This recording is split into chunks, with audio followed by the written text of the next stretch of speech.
just really looking for great things for you, Chris, man. Excited for you and looking to see how far you can go, man. You're doing it big, brother, and I'm so proud of you. And I mean Yeah, that, and thank you.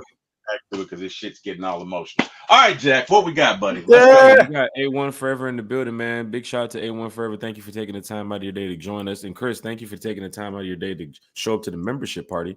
Yeah. It was glad to have you Yeah, there. So you man. can see all the Falcon fans, see what we got going on with the Rise Up Tour fan club. You know, we got a lot happening this year. Got my lanyards too as well on it. I'll explain here shortly.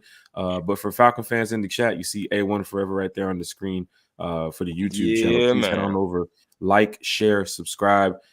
Chris, before we get started, what are your what's your social media so fans can follow you too as well? Well, shoot, if you're on TikTok, it's the real A1 Forever. What you got? Instagram, A1 Forever. I try to keep everything pretty simple because on X you can type in A1 Forever. I'll come up as well. Facebook, this would be under my real name, which would be Chris Moore. I also have another page, Chris Tip Moore. The reason why I have that is because at one point in time I was locked out of my other one, so I just got two pages now. But yeah, man, and of course on YouTube, man, A1 Forever Sports, the show that's cooler and flyer too, man, and be generational because it's always time to be in. Ain't no point of selling for less because you can always have more with the vision. And I seen the vision today of the Rise Up tour, and because of what I'm saying, Jack, I got me a clean shirt. Yes, sir. Yes, sir. Terry, where your shirt at? Terry, where your shirt at? Got me a new clean shirt. Got me a little badge or something like that. Dang, with my brand on there. I said, dang, look at them. Yes, sir. We got it going down in a major way for those that can see. You have the badges for the Rise Up Tour fan clubs, you can see. And then, of course, for the, you see that one right down. I don't know if y'all can see it. Bam, bam, bam. Yeah. It's going down in a major way. We badged up, man. You got to be badged up out here doing some of these events that we got going on this year. But Falcon fans, definitely hit that like, share, and subscribe button for Chris because he does a great job with his podcast. Chris, you recently spoke with Joe Patrick from 92.9. Right. You also had Bob Rathburn apparently too as well from the Atlanta Hawks that you spoke to. And you also spoke to Steve Holmgren earlier this year because you do Hawks, you do Braves, you do Falcons. So it's not just Falcons. You really keep it real with the entire city of Atlanta. Hey, man, I mean, I'm originally from here, so I try to do my best, so I can. I like to think I'm a guy that knows a little about a lot. And, some areas more than others, but, it's all about progression and just trying to do my best to give the best content that I can for the Atlanta faithful, despite what they're fans of all teams, one team, at least, so I can reach them all in one way or another. And that's what it's about. Hey, Falcon fan, this is great to have Chris on here. We'll definitely try to do the best we can to get you up out of here in less than an hour because it is House of the Dragons night, Chris. We partied, had drinks, and we yelled "Rise Up" for hours, but it is also House of the Dragons night. So we have to be prepared for that. But the chat is live. The chat is lit. Let's go ahead and get straight to it. Deshaun's in the chat. Deshaun says, "What's up, one timers?" So go ahead and fix the screen. In which stadium did the Falcons get their first win? I know this one, and nobody's gonna get it. Okay, I know. Terry, because you're one time for the fan, and we're going against Deshaun. He's, he has his notepad there. I'm sure he's getting ready to put W or L on this question, if he's gonna stump us or not. But Terry, we're gonna give you. It's kind of like Family Feud. We're gonna gather up. Terry, what's the answer? We trust that you have the answer, Terry. We need Steve to crack a joke. No, the answer to this one, and nobody's gonna get it, is Yankees Stadium. Yankees Stadium. 1966 against the Giants. Nobody would ever guess because it's a baseball stadium. Who would think that? But this was Deshaun's in his house throwing a notepad. These guys and these damn answers. Because you got to understand, a lot of teams used to share stadiums. Like the Braves and the Falcons shared Fulton County Stadium for the longest time, right? Until the Georgia Dome was built. So, that's why you look back on a lot of those games in the 70s and some in the early 80s. There's a baseball pattern, especially if it's before October. There's a baseball pattern in the field. Candlestick was like that. I think the Oakland Candlestick. They were in Oakland. You could see part of the baseball field because there are times where football and baseball intertwine. They're still going on. So, with a lot of these early teams, they shared stadiums, right? Mm-hmm. Yeah. It's good to have Terry here to answer, questions like that, because some people went to Google, but Terry said, "Nah, I remember that like it was yesterday." Yeah, I got you. Yeah. Deshaun said, "You know what? We're gonna get you with the Falcons trivia, but we also gonna get you with some music trivia too. Which rapper or group lyrics is this? Can't define how I'd be dropping these. Matter of fact, I'm gonna go ahead and stop it. I grew up a Wu-Tang fan. This is Triumph. This is pretty much your first verse in Triumph. Lyrically perform armed robberies. Flee with the lottery. Possibly they spotted me. Battle scar Shogun. Explosion when my pen hits. Tremendous. Ultraviolet shine high for horrendous. Just that RZA, man. I expect you through the view, see Millennium, Killer B, Soul, 50 gold, 60 platinum. Don't let me get started with Wu-Tang, man. Get him, the back of my hand. Get him, Jack. The back of my hand. That's good. Woo. That's talking about fluent with the woo. Come on, man. That was fluent with the woo. You got RZA, Jizza, Method Man in his prime. Yeah. Right. That was back when you had to be listen to one of those groups, No Limit, Rough Riders, Wu-Tang, Boys Texas, the Texas Boys, Do or Die, Pope Pimp, Twisted Them. Like you had to, you know what I'm saying? Chicago, the Midwest group, like you had to pick which side, you know what I'm saying? So I grew up listening to a lot of Wu-Tang, man. Philip Crawford is in the chat.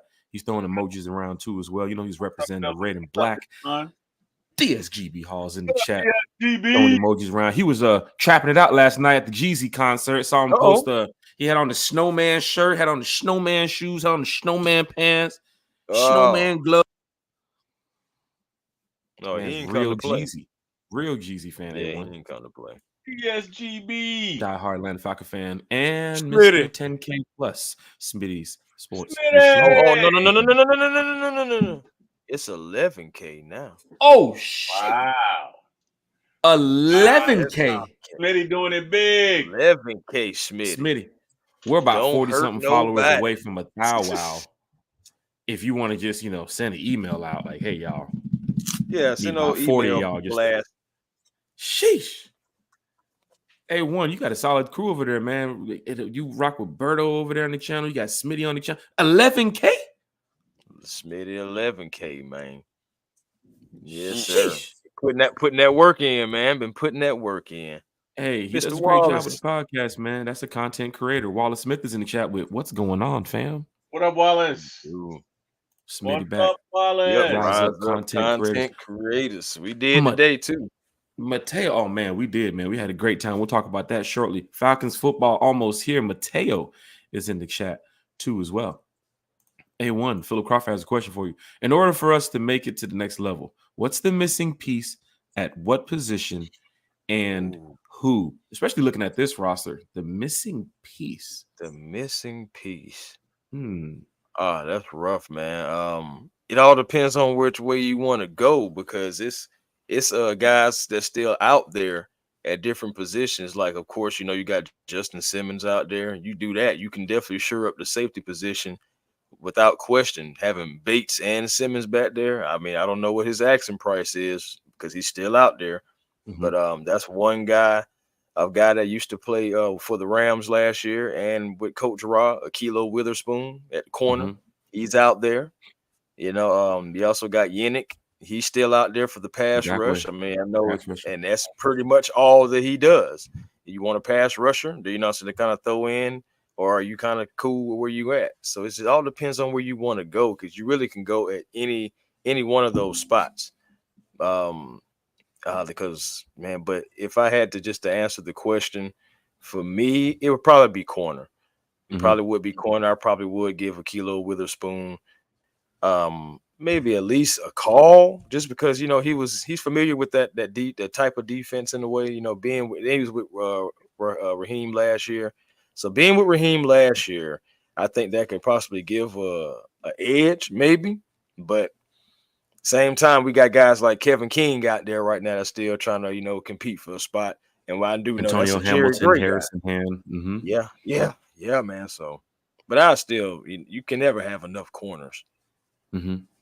Falcons fan, hit that like, share, and subscribe button. I'd probably go corner.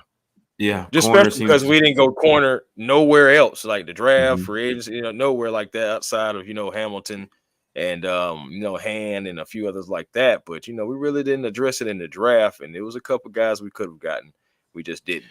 So I definitely agree with that, Chris. Definitely agree. Falcon fans, hit the like, share, and subscribe button. William Amy's in the chat with the let's get it. Comments are rolling in. We're trying to catch up to as many comments as we can before we start talking some Falcons football here.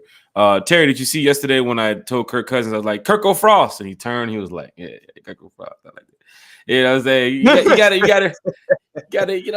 gotta get to the good side of the players, man. Like, you don't want to just gotta get the people what they want.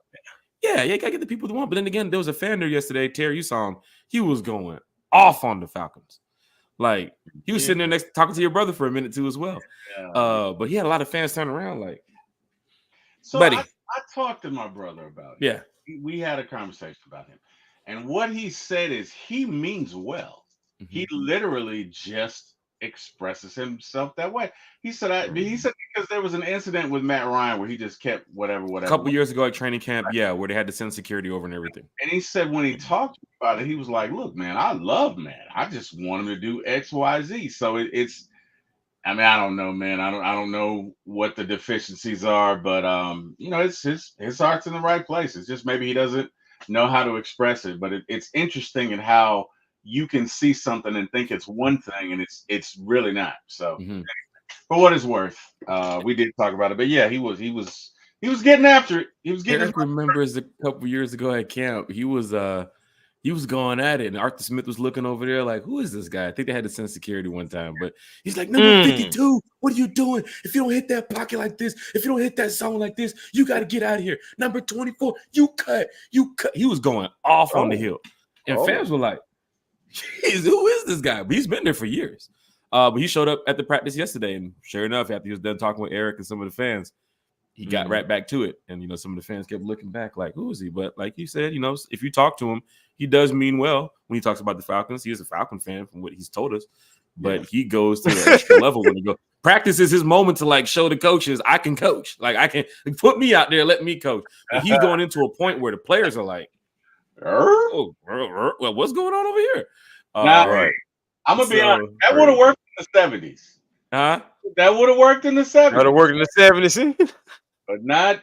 I mean, hey, that was coaching in the 70s. Hey, we got enough coaches. Ross said he don't pick out his coaching staff. I think we good. I think we good. He has a strong team. Pretty solid. Yeah, man. Dwayne Ruffin, one time for the one time. Big shout out to Dwayne Ruffin in the chat. Dwayne, I got your. So if you lose me, I'm sorry because it's bad out here, bro. Hey, hopefully, it's storming.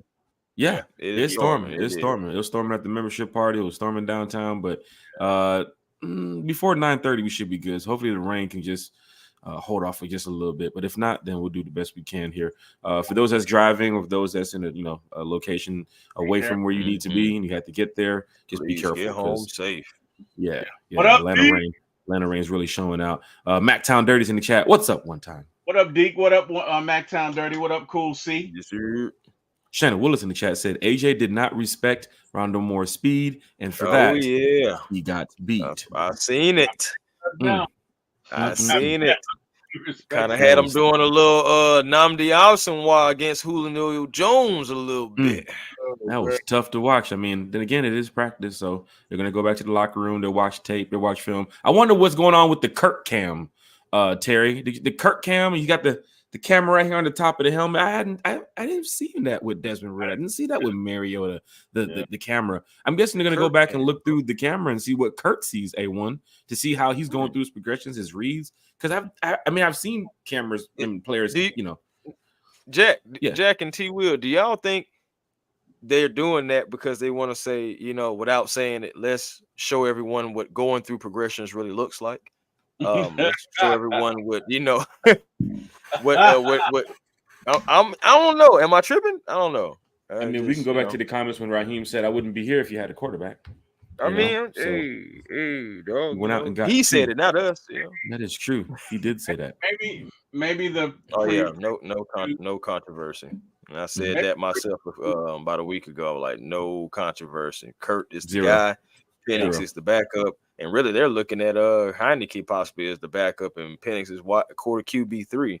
we'll see about that by the time that camp is over. But we'll see. No, I think Penix is 2. I think Heineken 3. But I just maybe let's start with Kirk can read defenses, and I'll leave it right there. I'm not going after anybody, but Kirk can read defenses and maybe you should have pulled up, Will. Man, boy, you should have pulled up, boy. I mean, they're still trying to work on reading defenses. I don't know. Yeah, hey William, you would have loved it, man. You would have loved it. Kirk is a veteran though. He doesn't even have to play in the preseason. I think he knows the playbook. He definitely knows his targets, who he's going to get the ball to, and so forth. You've seen it in practice. Now Friday they'll have the pads on because the pads come out this week. So that would be a different story when they get a chance to run those same vanilla style offense, same vanilla plays, but players going to be out there, going for that. They're going to be out there taking some hits. I gotta lay eyes on Kurt, man, myself, and see what he got going on. You plan to go there Friday, Chris? Yeah, that's my plan, man. I think me and Smitty probably gonna slide through, see what's going on. Okay. It's going down in a major way. Backshot billionaires? What? I don't know what he got going on. What? I don't know. He just bypass that. Smitty and his jokes, man. I don't understand it. Big shot to Smitty. Jabri Harper said the one time. Debo That's what vibes, I gotta deal with. Gotta go over there and subscribe to Debo Vibes too as well. One time for Debo. Shannon. Let's go. Y'all gonna be in Stockbridge? No, the Friday practice is at the Benz. That's at the Benz. Nah, you think he talking about the meet and greet? Oh, the meet and greet. That's shit. What's the content creator at Benchwarmers in McDonough? Yeah, I think it's over there in Stockbridge, McDonough. That's for the Ravens game. Yeah, that's for the Falcons Raven preseason game. So I definitely get that information over so you guys can step out, hang out if you guys want to pop up. What's going on, D? You see you in the chat. Favorite podcast. One time. Debo Vibes is back. He said A1 Forever Sports. Chris is in the building. Salute. Salute. Auntie Pam, who we got a chance to hang out with earlier today. Yes, the lovely Miss Pam. It's always good to have Auntie Pam pull up with the Rise Up Tour fan club. And then she was out there repping with the Falcons fans yesterday at the high school too as well. Hello, fellas. Made it to Columbus safely. It was great to meet you at the Rise Up Tour membership party today. A lot of driving this weekend. Oh, man, fans. We got a fan that flew back out to Houston right after the event. So they flew in for the event and they flew back. Yeah, it's like that. People coming from Tennessee. Everything. Tennessee, CJ, of course, Anthony too as well. He said, CJ said, Rise Up family, had a good time today and plenty more to come. The membership party, we had a great time. Fans coming out, good music, good vibes, and pretty much just letting people know what's going on for the season, the away games and how we do our events. And it was a great turnout. We still have a lot of memberships of people that didn't get a chance to show up, probably because of the weather or work or just a Sunday off. So people had to take care what they had to take care of. But big shout to Sade in the chat too as well. Big shout to Sade. Hello, everyone. Hope you had a great Sunday. Hope you had a great weekend. Chris, your weekend was good. Hey, man, weekend was good already. And then, then today happened. So we are good to go. Turn up with the turn up, man. Got a chance to play some bowling. Football, what was that? Bowling, football, whatever it was. Yeah. I don't know. Bowling. It's called folding. Folding. Yeah, folding. That's what it is. Yeah, folding. Try to hit the pins kind of like it's bowling. But the arm was, I don't know, man. I don't know if it was because of the alcohol or what it was. It just wasn't as accurate as I used to be. Okay. So, I gotta work on that. But 80 on the run is still good. Falcon fans. 80 is still there. 80 is still. That's what you're saying. It's still in there. Still good. It is still there. You got it. Hey, you know who's still here? Side reverse beer like your life depended on it. Shit. The Falconator is still here. It was good to see him yesterday at training camp too as well. It was good to see our team yesterday, but also good to see all the fans show up. Let's not forget our Fox 5 superstar, the one and only Jack Spade.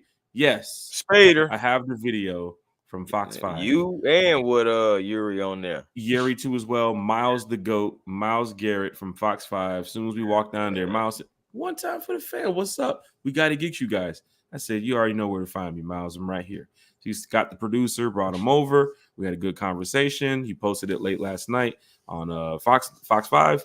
And then Miles is going to be on the podcast this week to come back here and talk about what's going on at training camp. And then Miles is going to be at the Benz Friday. So we're going to get a chance to talk to him too. Also, for all the Falcon fans in the chat, if you went over to the Instagram page, you got a chance to see all the behind the scenes stuff that we were talking about. So please head over to the One Time for the Fan Instagram page. The autographs with the players, joking around with Cordell Hodge, D. Alford. Terry, how many players we talked to yesterday? Chris Lindstrom, Tyler Algier. Yeah. A lot. D'Angelo Malone, Ray. Bijan. Bijan Robinson. Bijan Robinson. I mean, let's talk about this. The Kirk Cousins crowd for the autographs. Oh, man, they love some Kirk. You know what? It's funny. I'm not going to say that, but. If it's funny, you have to say it. I'm not going to say it. I'm not. It reminds you of Matt Ryan? It's just a different world. And I'm okay. That reminded me of Matt Ryan out there from training camp years ago when I couldn't get an autograph. Loved. I'll say that. Kirk is loved. Okay. Because you and I were on the front row. And the rush of people behind us, I got a thing about crowds. It got uncomfortable in there. And my son was right there in the front when the crowd came over. And I'm like, yo, Kurt's a different breed. You might want to step back. I mean, other players, you don't get that type of rush. Bijan, you'll get the rush. Kurt, you will get the rush. Kurt, I swear, Kurt's crowd looked like Matt's crowd. Yo, Kurt it was like, man. Kurt is beloved like that already in the '80s. I mean, I will say Kurt walked over to me, and the first jersey he signed was the Vikings Cousins jersey because the little kid had a Vikings Cousins jersey. So he signed that one first. But then he went around and signed everybody. He signed my son's hat. He signed some other people's stuff. But big shout out to Kurt, man. I made the joke about Kirk Frost, and he looked over and he laughed and he was smiling about it. And of course, Cordell Hodge keep running for me on NCAA 25 tackles. But if you guys know Cordell Hodge, just tackle for me. So Jack Spade sent you the message. You running from me, but I tell you what. Washington is cut, man. Who? I didn't realize Casey Washington. Did you? He's got Casey Washington. He's got the gun show. Yes. Okay. When he walked over to us, I was expecting more of a smaller type build receiver. I did not expect Casey Washington to be like, oh shit, that's Casey Washington. I'm sorry, bro. That boy stacked up, man. Yeah. He's been in the weight room. Yeah, you see that. Yeah, what's his name? Zoe. Was it Zoe? Zoe. No, big shout out to Zoe Carter. Came over there. You know, we always cracked the jokes with Zoe about the dogs. We asked Zoe who's going to win the Georgia Clemson game. What's the score? He said a lot to a little. He looked up, said go Dogs. Yeah, and he didn't mince words. Go Dogs. Go Dogs. He's a diehard, and of course, playing for Georgia. Anytime you're around Zoe, just say go Dogs, and that's how I'll start the conversation. Go Dogs. What's your name? How you doing? That's how Zoe. You already know what it is. But D Malone is cut, man. I did not realize. Yeah, hold on. D'Angelo Malone? Debo. Yeah, he's cut. Debo. The D'Angelo Malone? Yeah, Debo, Western Kentucky sack leader, who also gave his practice gloves to my son too as well. So big shout out to D'Angelo Malone for that. And of course, I sent a picture to his mom too as well. I was like, "Hey, your son's just the greatest," and she was like, "I know, he's just the greatest." But the Drake London family too as well. Mr. London, Dewan too as well. Yeah, his dad came on over, said what's up too as well. So big shout out to Dewan, big shout out to the London family. There's a lot of people that we also know. Like Terry, you saw we were there one time for the family was there. Chris Lindstrom signed everybody. Like he was there, I think the longest, and he stayed. And I think he signed everybody's autograph. And he made sure that all the little people and the kids, he really engaged them. So I really like that. Mm-hmm. And number one, all of the Falcon players were great. Okay, I'm not trying to, but Chris really took the time to say, "Hey man, how you doing?" and really interact with the kids. And I just think that's what it's about. So shout out to him for that as well. Definitely wanted to do that. Great time. Caleb McGarry, T-Will. Caleb McGarry. So you know what? I don't know. Let me tell you, looking at him yesterday. That's a big man. That's a very big man. Like, we might be all right in the pass game because that dude's huge. If he can work on those steps and back, that's a big dude. What you mean if he can? He better. Look, man. I'm just saying, I did not realize how big this dude was. Had to blow the whistle on Terry real quick. All right. Fine, but this dude's huge, man. This dude, like, if he walks up, he's a big guy. Nah, you don't understand until you see him. Like, he walked up on the crowd, everybody up in there was like, "Hey." Yeah. Let's say whatever, just in this scenario, you see this girl, she's hot, you're talking to her, whatever, and he's talking shit. You're like, whatever, man. And this dude stands up, and it is your worst fears because he got to be all of 6'5", 6. He's huge. Nah, for real. Caleb is huge. Calais was huge, man. Standing next to Calais, that was one of those. Be like, man. So yeah.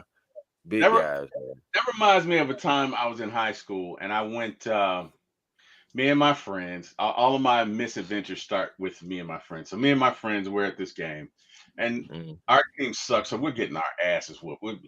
It's like 78-25. We're getting and I'm bored. And literally, you know how you're on the bleachers and there's like a space between you and the next row. So I'm sitting here. There's a girl next to me, and she is, oh my God, she is hot. I mean, she is, woo! She's bad. She's a wow. Okay. She's a wow. Right? I'm in high school. Right? It's me and 5 of my friends. So she's talking to me the entire time. I didn't start with, I'm just sitting down. We're talking. You know what I mean? I don't know why. We're just having conversation. And dude keeps looking over, right? Now, if I'd have been by myself, I'm not really a confrontational person, but I'm with 5 of my friends, and they're looking at me. Right? See this, right? And I'm talking, and we're talking, and finally he gets like real boisterous about it, and looks over, and I'm like, "Bruh, she's talking to me. What?" Right? And then when I said "what," it just kind of ignited from there, and he's like, "Da da da da." And I was like, "Wait," and you know what I mean? And it leads to something, right? And my blood's pumping. Everything is ready to go. I got my boys with me. And this guy stands up and oh my God. He was like Debo. This dude was 6 foot, right? He was like, he didn't stop. He didn't stop, right? It was at this moment. T. Will knew he messed up. Right. So hold on, right? I honestly think I'm about to die. I'm like, all right, God, I lived a good life. I had fun. I get it. And my friend, my very best friend, two of my best friends, but my very best friend came from the back and handled the situation. I'm not gonna put his business out there, but he handled it. And Terry had the dogs with him that day. Thank you. Yeah, Jalen Jones. You are. Thank you, brother. Thank you. But my point is, Caleb is that kind of big. Like, he's so big. Like, if he stood up, bro, that dude stood up, and I was like, I'm gonna die. I done got myself into it, so I got to fight now. I can't walk away, but I'm gonna die, right? One of those Donkey Kong punches if Caleb hits you. Not even like a straight jab. It's come here, take one of these Donkey Kong punches. Like, one of those. Huge, man. And he did not look that big sitting down. That's what got me. Because I wouldn't have been talking shit like that. I'd have played it off. I'd have grumbled. That dude stood up. Now you know why the Falcons traded back up to go get him, and when they got Chris, his knees had to be up to his chest in that chair. Like, his knees had to be up to here. That's the only way he got. You know what I mean? Yeah. He had to be like Herman Monster hunching over. I don't know, but anyway. Jalen Jones is in the chat. D.A. Hunter's in the chat. Jalen Jones, yeah. Say it again, Terry. I just said, "What up? What up, Jalen? What up, D.A.?" Jalen Jones, it was the same guy that's usually yelling on the hill. I'm sure you know because Jalen Jones goes to camp. Jalen Jones asked the question here. Where is it? Was Kyle signing? Oh, you're going to get mad at this, Jalen. For those that do not know the story of Jalen Jones and Kyle Pitts, Jalen had his brand new Kyle Pitts jersey that he showed up to training camp every single day last year. Every day. And that's a good amount of miles if you live, not in the Flowery Branch area. And of course, the time you have to invest to take off of work or do whatever you have to do to go sit and watch the Falcons practice. Jalen Jones was there every day. Kyle was also there every day. and Jalen brought his Kyle Pitts jersey to get signed.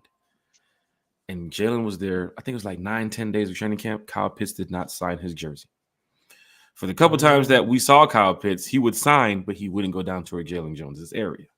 But then the one day that I saw Kyle Pitts, where Jalen Jones was walking out of the gate and Kyle Pitts was standing at the gate, Jalen had already took off.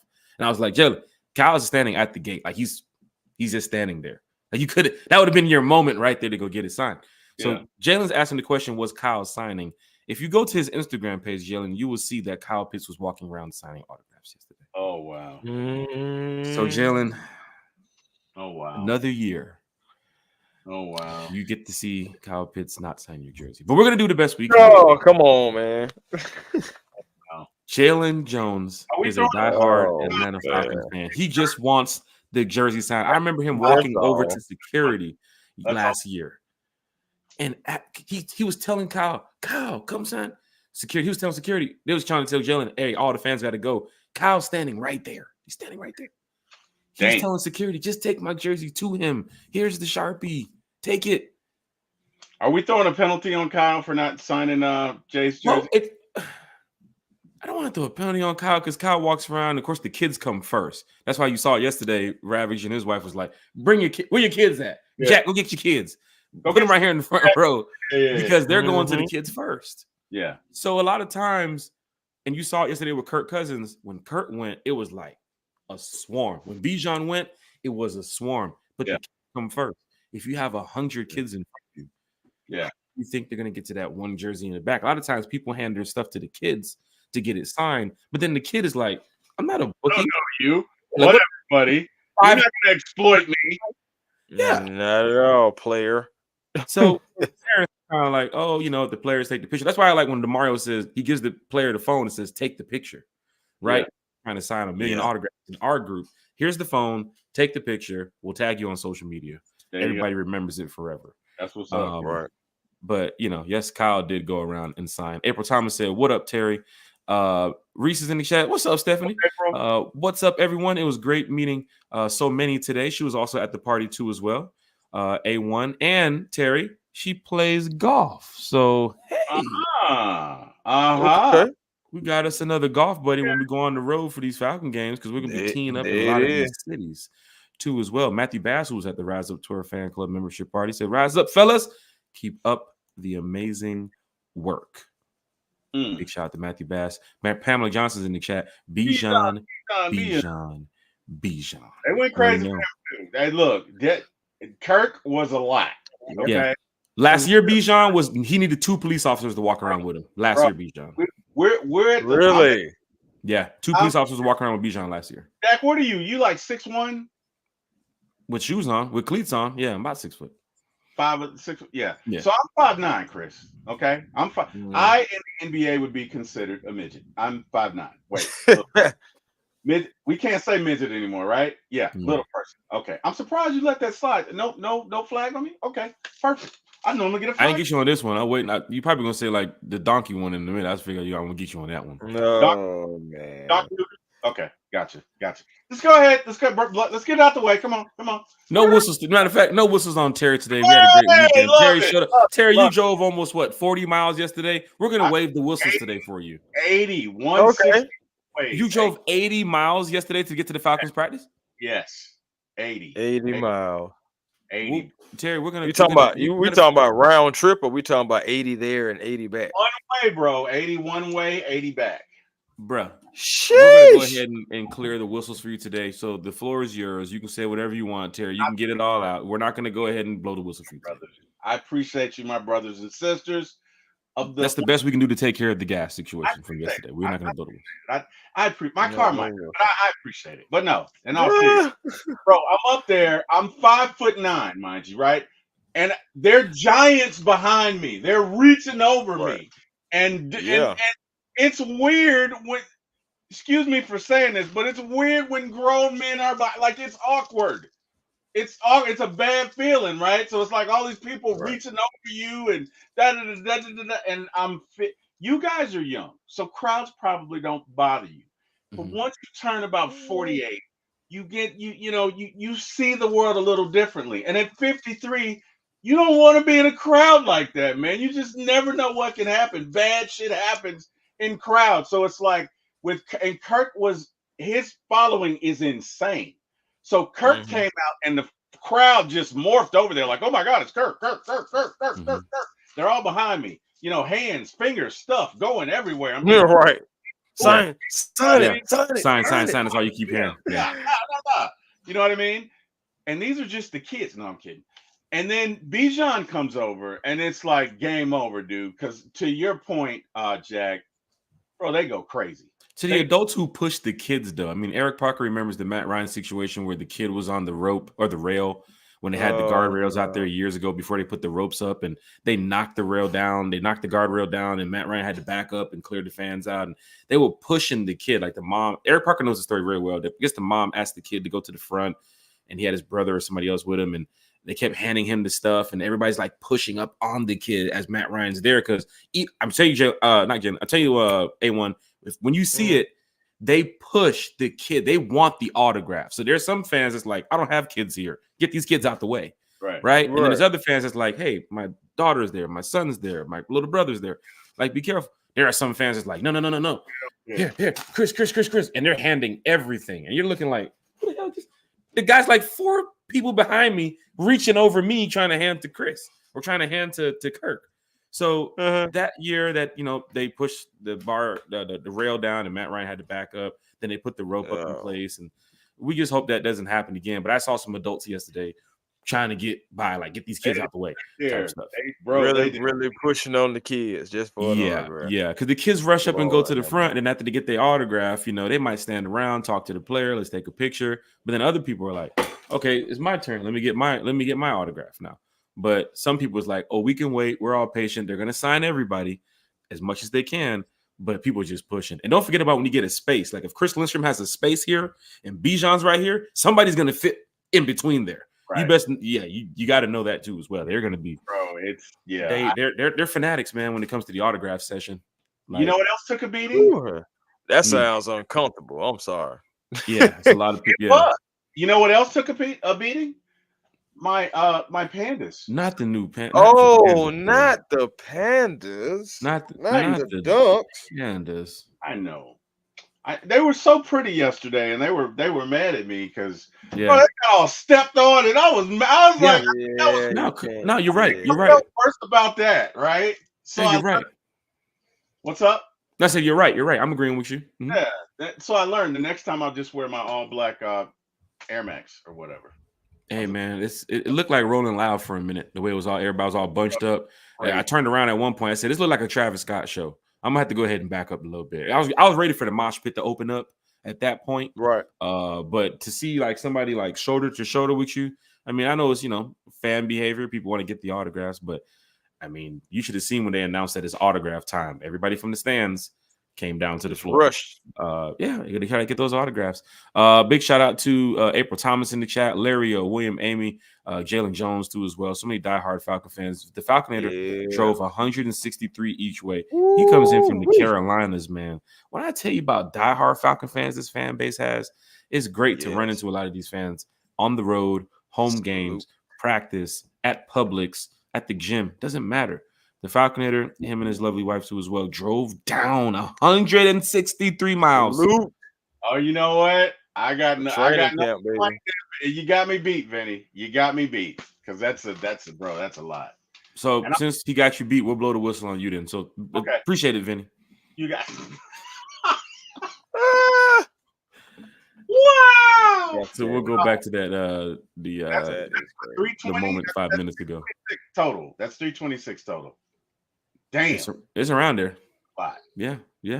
I'm sure he had to stop somewhere else too. He probably got some food here and there. Probably went somewhere else. Probably, who knows, man? But when you travel 163 miles to come see a team practice and there's no pads on, that's just diehard fan behavior, and that's why we have the Falconator a part of this fan base. And big shout out to the Falconator who's also trying to help Jalen get some Kyle Pitts stuff signed. Yeah. I know Kyle Pitts' manager pretty well. I'll reach out to him and see what we can do. Jalen, I know we're going to be playing golf on the road because he texted me the other day asking about, the away games. And I told him about, hey, we're going to go play golf in some of these cities.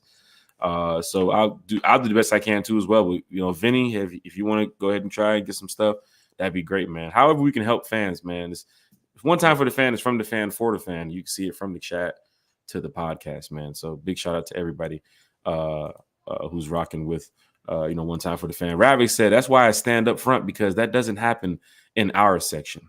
I don't have Ravik because you big as hell. Also, Ravik like 6'3", 6'4", wearing a Black Panther mask with a championship belt and gloves on. Yeah, hey, he was best dressed today. I'm sorry, I meant to get a picture of him. He was best dressed today. No, it man. Championship belt with the mask. Yeah, okay. Okay, that's why it doesn't happen. Who's gonna roll up on that guy? Like, he's 6. If you haven't met Ravik, that's a big dude, man. All right, like I'm 5'9". Shit, man. I mean, I got teachers bigger than me. Okay, I'm simply saying Ravik is 6'4", so you're not gonna walk on him. You're not gonna do that. If Ravik is at the front of the line, you're not gonna walk up on a big dude like that, man. Yeah. I mean, just imagine you accidentally step on his shoe, Terry, and you look back, like you said, you're 5'9", you step on his shoe. Like, who's this guy behind me? Oh shit, guys! And he's wearing the Black Panther mask too, with the gloves on. Like, when we choke you out, when we throw you, looking at you. Ravik has that. He's also a diehard fan. You know, underneath the mask, that's a diehard Atlanta Falcon fan. Yeah. Big shot to Ravik too as well. Swerve Summer said, missed this group, been absent for a while, but let's go Falcons. That's what One Time for the Fan is for, y'all. Welcome back. That's what we here for. A1 forever. That's what he's here for. When it goes to podcasts and creating content, we want to make sure everybody's enjoying themselves. So we do have a couple minutes left here on the show. Yeah. We did talk a little bit of training camp. I wanted the comments we had to catch up to, because that's what One Time for the Fan is about. But I want to definitely show y'all something. Yesterday, we was out there at the grounds for the Atlanta Falcons training camp. And of course, we ran into Ovi Mahaley. Ovi Mahaley. Big shout out to Ovi, who stopped by, pretty much chopped it up with us for just a couple minutes on his way to go do some more Falcons content too as well. Believe he has his show with Michael Turner. Yeah, Michael Turner now. Yeah. Big podcast that you definitely want to tune into. So Ovi, former Falcon player, and he keeps it real too as well. He has a great spirit. When you talk to him, he's positive about the Falcons team. And it's good to see former players still working with, the Falcons some way, somehow behind the scenes. And of course, Ovi, man, he's just a great dude. So big shout out to Ovi Mahaley. Now, Terry, something else did happen yesterday too as well. Our boy Eddie Goldman. Eddie Goldman. Oh, Lord. He's still here? Eddie Kane Jr. Wasn't that hot yesterday, A1? Eddie Kane Jr. Gotcha. He said, it should be better in the bin. So yeah, I expect to see him. Hey, it's great to see Eddie back in the MBS. Is that Eddie's first time in MBS? Eddie Kane Jr. I think he will be. Wow. In a Falcon uniform. He said, "Nice like he never made it this far." Question why I took off 2 years. That's what he says. He says, "Nice like this, I wish y'all would stop asking me these damn questions about why I took off 2 years. I'm back." Shit. Seeing him make it this far. Chris, do you think Eddie Goldman could be one of these surprised players to make the 53? Or is it just like, Lakel London, Katavius Street, Lakel London? Like, there's a couple people ahead of him. Taquan Graham. Like, what you think, Chris? Yeah. I mean, they can find a place for Eddie Goldman, man. I mean, at the end of the day, he can still be a nose tackle, stop gapper, get after it in the run. So that's definitely going to be important. So I think they can find a place for old Eddie as long as he wants to play. It's either going to be that or they're going to wait until the last cuts and cut him just to be petty. He's either going to be either or. Oh, wow. Hey, does he look smaller, y'all? Does he look smaller? He looks in shape. I'll tell you that. Yeah. He looks in shape in this picture compared to when you think about when we first acquired him from the Bears. And we look at him then compared to now, just in this picture right here, he looks like he's in better shape. I remember the offseason training videos he had. I guess, I don't know if he posted on Instagram when the Falcons had first signed him. He was in the gym boxing. He was trying to work out. He was doing everything to prepare, I guess, to be ready to play for the Falcons. But that didn't work the first year. Then he came back. And then that didn't work the second year. But guess what? He's still here, Falcon fan. So this Friday, you'll get a chance to see Eddie. Now, here's the deal. Eddie hasn't really played in a couple years. Yeah. But Eddie gets back to his nitty-gritty this week when those pads get on, and he knows if I get back into rhythm like who fans and players know me as, you have a guy that can possibly make the 53 here. And he's a big presence in that run stuff game too as well.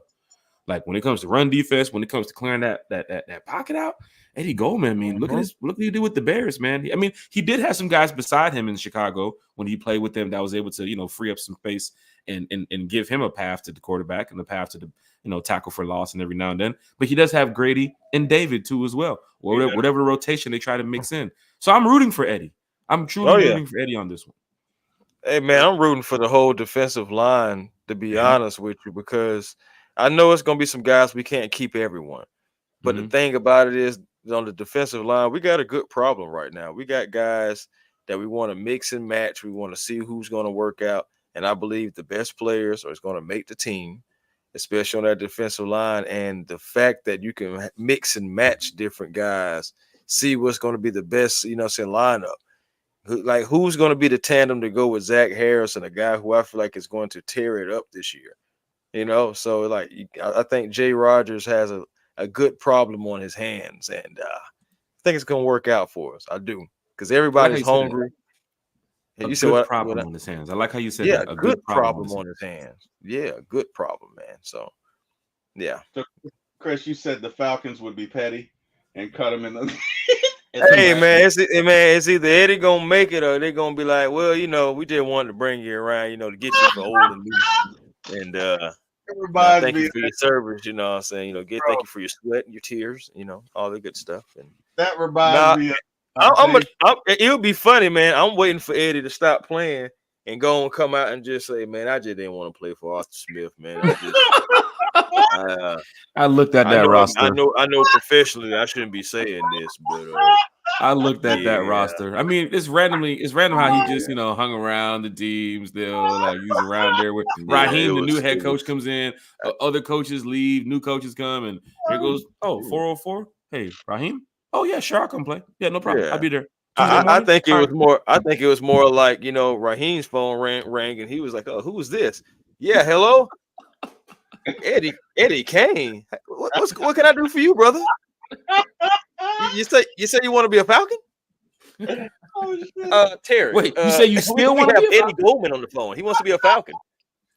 Now, it was kind of charismatic, at the same time. Oh, man, we thought you didn't want to play football no more. Well, coach, it wasn't really football. It was the coach. Oh, okay. Well, come on through. We're going to give you a little look over and see what happens going from you. Okay. I think it kind of went something similar like that. Bro, he ain't going to tell us until after he retires. Yeah, but hopefully he doesn't get the next call that says, hey, bring your playbook to the office. That means wow. Hey, you might not be a part of the Dave Chappelle skit. Yeah. Talk about being petty, where he goes to see his ex-girlfriend and he's like, I always thought about you. And she's like, really? But I'm married and you're married. And he's like, don't worry about that. And, you're the love of my life. And, I really want to be with you. And she's like, really? And he's like, yeah, just go ahead and leave him. And so she leaves her husband. We're going to go away to Jamaica. And it's just going to be you and I. So she leaves her husband and she runs to him. And he's like, you left your husband? She's like, yeah. He's like, you're divorced? He's like, yeah. He was like, I was just kidding. Look, let me introduce you. Here's my wife and kids. Oh, look, and I'm rich now. I'm rich. See what you missed? And it was so petty, dude. It was like, I'm not doing it justice, but it was Dave Chappelle show. I don't know if it's season 1 or season 2. Oh, no, we watched a lot of Dave Chappelle. It was great. And hopefully, a lot of Falcon fans watch a lot of Fox 5 Atlanta because Myles Garrett keeps it real when it comes to talking about the Falcons. But your boy Myles did also something yesterday that I think, he kept it even realer. He talked to not only me, but he talked to Yuri from the Rise Up Tour fan club. So big shout out to Myles Garrett. Big shout out to Fox 5. Raheem, man, coolest coach in the league right here. So I'll just play it back just a little bit here for the fans that can see. Pop it up on the big screen here. Big shout to once again Fox 5 for the footage here. Credits go to them. But there's your boy. So I'm on there. Wait a minute. Is that a Terry sighting? Is that T Will? Is that Rav? That's that. There you go. 6'4", 6'5". There he goes. We don't see it, Jack. What are you? You don't see it? No. No, we just see you. What? And Just me. Are you kidding me? And Terry. We Are don't you see kidding it. me? Oh no. Wait a second. Oh Hold no. on a Just second. I know I'm we're not just going using through our this. colorful imaginations right now, Right. brother. What? That's it. We're I'm talking using I about. got We're Yeah, using I see y'all though. I see y'all. I got you. Obi-Wan is like close your eyes. Close your eyes. I got There you. we go. There There we you go. are. Now we see you. StreamYard was StreamYard, and I was on the other page too, so I wasn't even looking at the StreamYard. So I'm sorry. Falcons, once again on Fox 5 right here, as you can see, credits go to them. Raheem Morris speaking to the media, Terry speaking to the media. You can see the fans how they're lined up. This is what we're talking about, fans.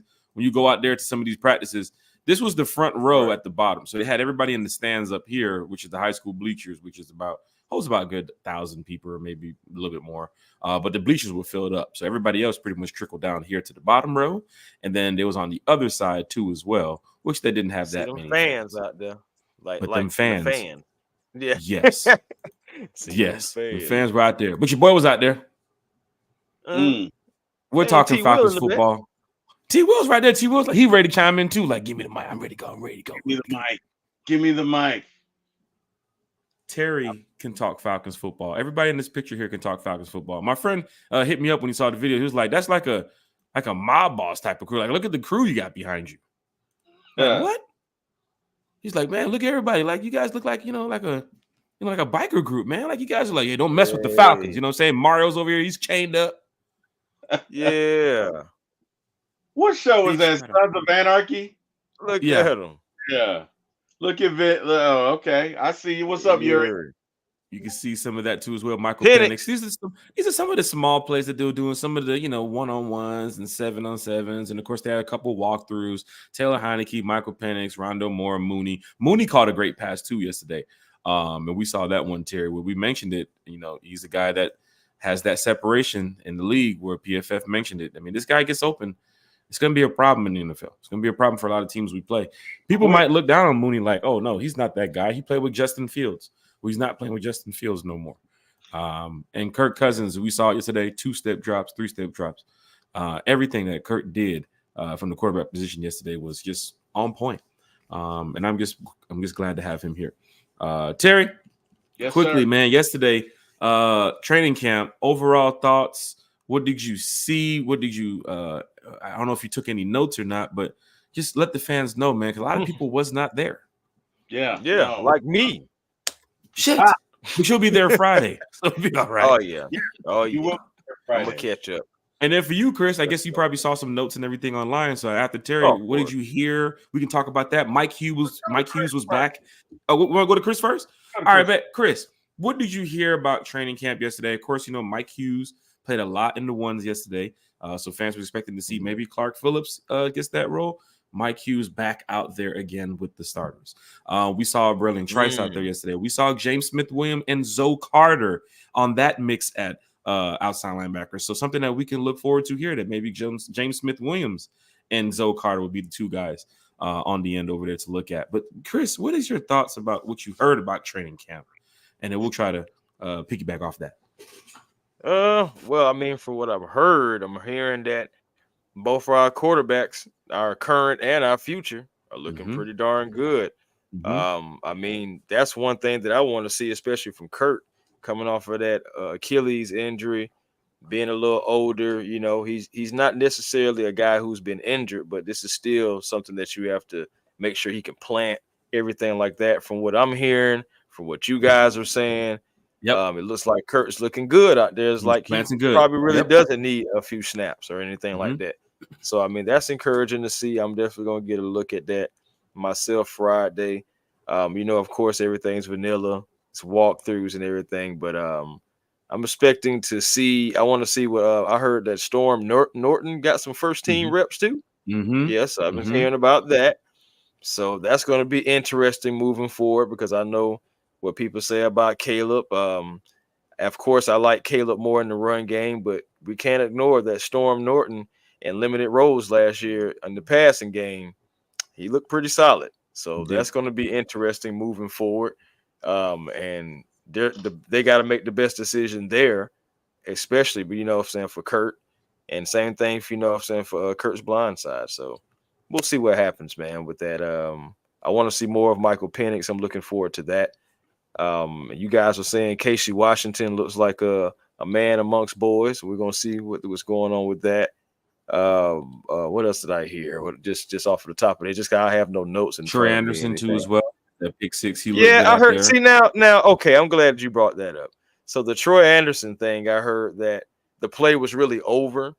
Yes, they had already sacked Kurt. Just like and Cat he just kind of threw it up, and Troy was able to make a play on it like that. So I guess maybe that's a confidence builder, maybe for Troy.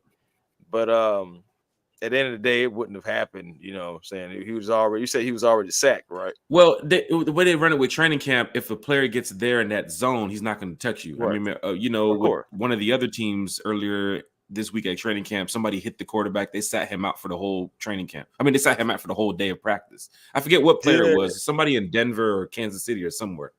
Right. But I'm guessing Rod's telling these guys, don't hit Kurt, don't touch Kurt. So from my vantage point, they flushed the pocket. They had already got to Kurt.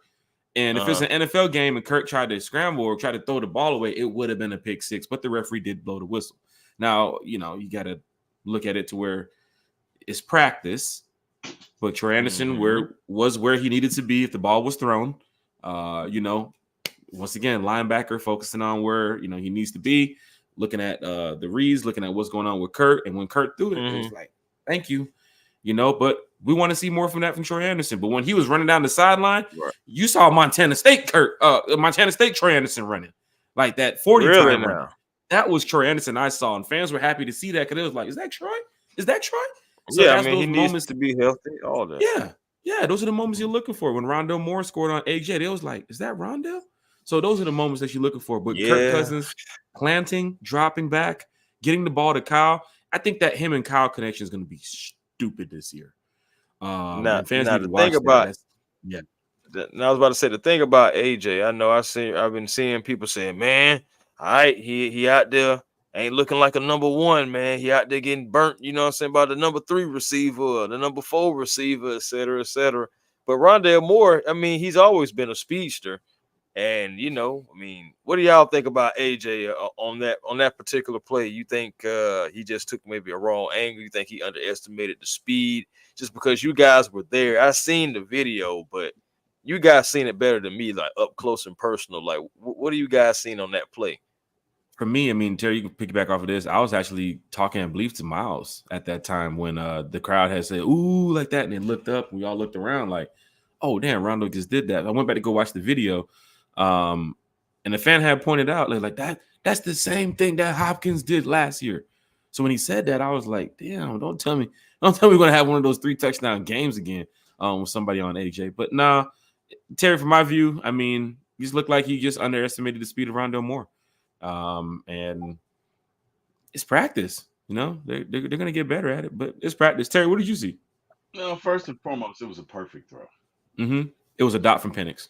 It was a perfect throw, and Rondale Moore is fast. Okay, I believe he runs a 4.2. Is that what? He ran a 4.29 coming out of Purdue. So AJ, I don't know that AJ runs a 4.2, but AJ and Rondale running stride for stride, Rondale's going to get the better of that, right? But let's be honest. Secondly, it was a perfect throw. So Penix, and the reason it was so good is I think they were on the 15-yard line. It wasn't like it was from 40 yards, but what he did is he threw it right in the basket, put it right here for Rondale. But he gave Rondale to run up under it, and Rondale just beat AJ to the ball, running. You don't say.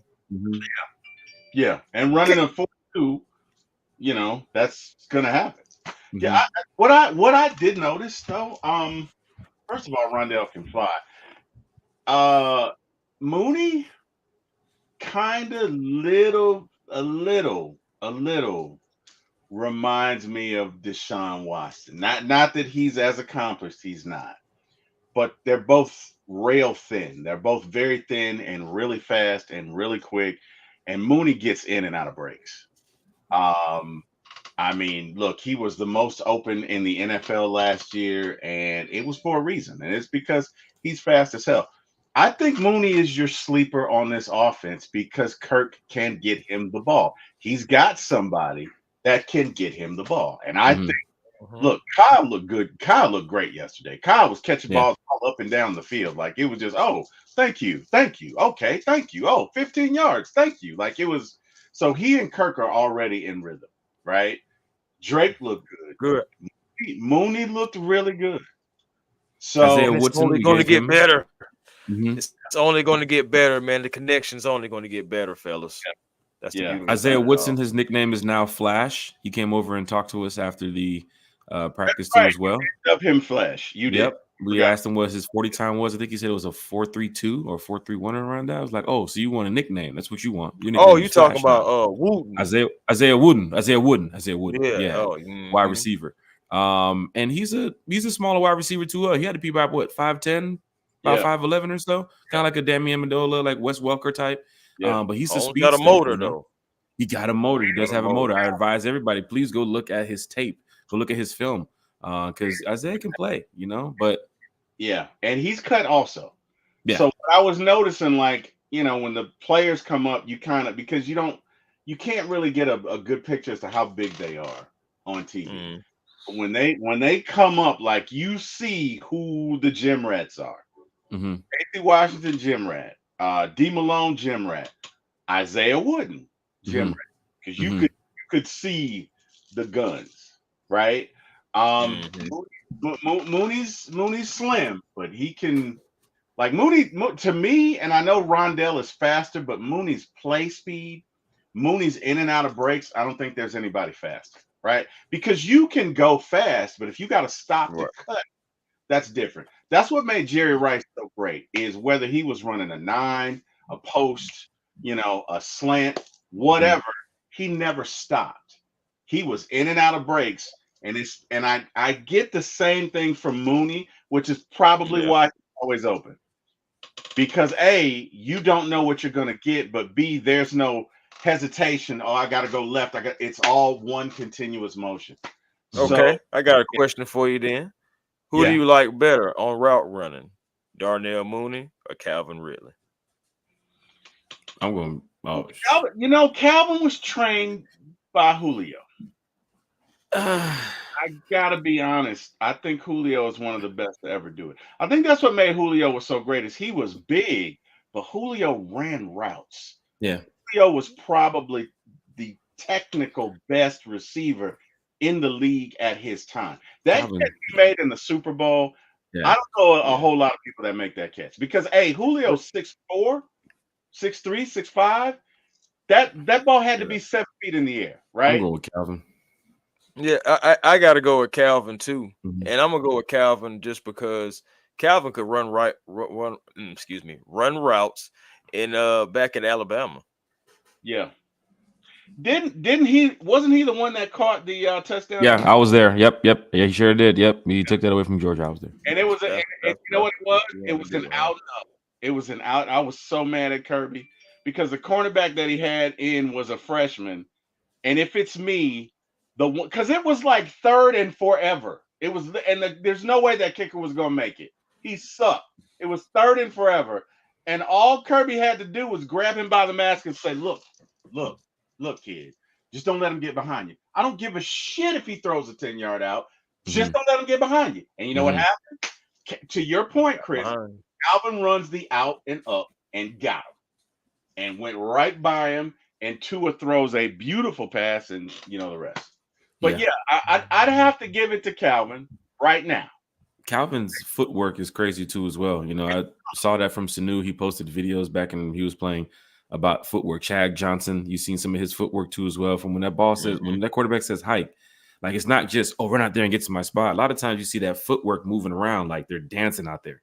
And then they got to make their move and make their cut. I think you guys probably seen Route God too as well on Instagram or social media. Like you see him training some of the wide receivers. Like it's all about head fake and motion, making all those noises. Sometimes you're trying to get the people, trying to get your cornerback away from you. Sometimes they're pressing up on you. You got to get the hands down. You got to move. You got to know how to like hesitate and then do a certain type of, fast twitch muscles are very important. Yeah. Yeah. Especially when playing wide receiver, man. And you can see that with some of the wide receivers like Sanu. I think Sanu's footwork was crazy. Calvin Ridley, too, as well. But then some fans got upset when Calvin catches the ball. It's like, yo, the first down is that way, bro. Like, what are you doing? Like, go that way. I remember some of those games where it was like, Calvin, what do we just do there? Like, this is where the first down is. But Falcon fans, hit that like, share, and subscribe button. Big shout out to Blink and Stitch in the chat too as well. Shout out to Ms. Joy. Shout out Identity. William Amy's in the chat. Jeff Wolf, Atlanta Bird Gang. Big shout out to Bird Gang in the chat too as well. Jamal Hill said, "Did you guys see anything from Austin Mack? Only thing I seen Austin Mack do was sign autographs." And that's because the way that they was working the groups, Dave Archer would announce who's working with who and where they're doing their drills. But it was a high school field, so you kind of focus on the ones, and the ones are real close to you. So it's like, okay, where's Grady? Where's such and such? Where's this guy? So a lot of times I didn't get a chance to really look over and see that. And our vantage point, Terry, from the floor, where we was really focused on the people in front of us, which is your ones. Right. And of course, the AJ touchdown was right in front of us. I mean, the Rondale Moore touchdown. And everything that you saw from Kirk Cousins. I mean, I even walked down, Terry, as we went through the bleachers. We walked down to a good spot to go watch the ones because Dave Archer announced we have the ones versus the ones. The number one defense will be playing the number one offense. And all the fans just ran to the stands because they wanted to see something, they wanted to see what Kurt was made of. But sure enough, Kurt was making it happen. And you got a couple passes out, a couple passes completed, but they're wearing shorts and t-shirts. Right. So it's like, what did you guys see from Grady? Grady was just working out with some of the trainers. Yeah, I think he was just working. Okay. Yeah. Okay. After he was signing autographs. Thinking, but okay. Signing autographs after the event, but from what I saw, he was just working out. I think David was over there working out too as well. Dave Amiad, I think he was working out on the side. But good to see Eddie Goldman, Tyquan Graham, Braylon Trice, and of course when they sign autographs, you're looking for a certain player too as well. So it's like, D. Offer's there. Let's see, Bijan Robinson's there. Hodge is down there. Oh, damn, Pitts is on that side. So you got to find out like where do you want to be to go get your autograph. And the crowds just move like ants, right? So a lot of times, of course, when you got Mario right there, Chris, listen, come over here real quick, Chris. Hey, Chris, when you walk down there, tell Kirk come back this way. So it's good to have fans who know how to treat the players with respect. Know how to move that crowd. Yeah, we had a good time. So fans knew when you came in our area, we come over here by this side where we were at. This is all group photos. We're taking selfies over here. You know what I'm saying? If you want to get the autograph, scoot down just a little bit. But we're giving the player the phone to take the selfie. So head over to DeMario's page.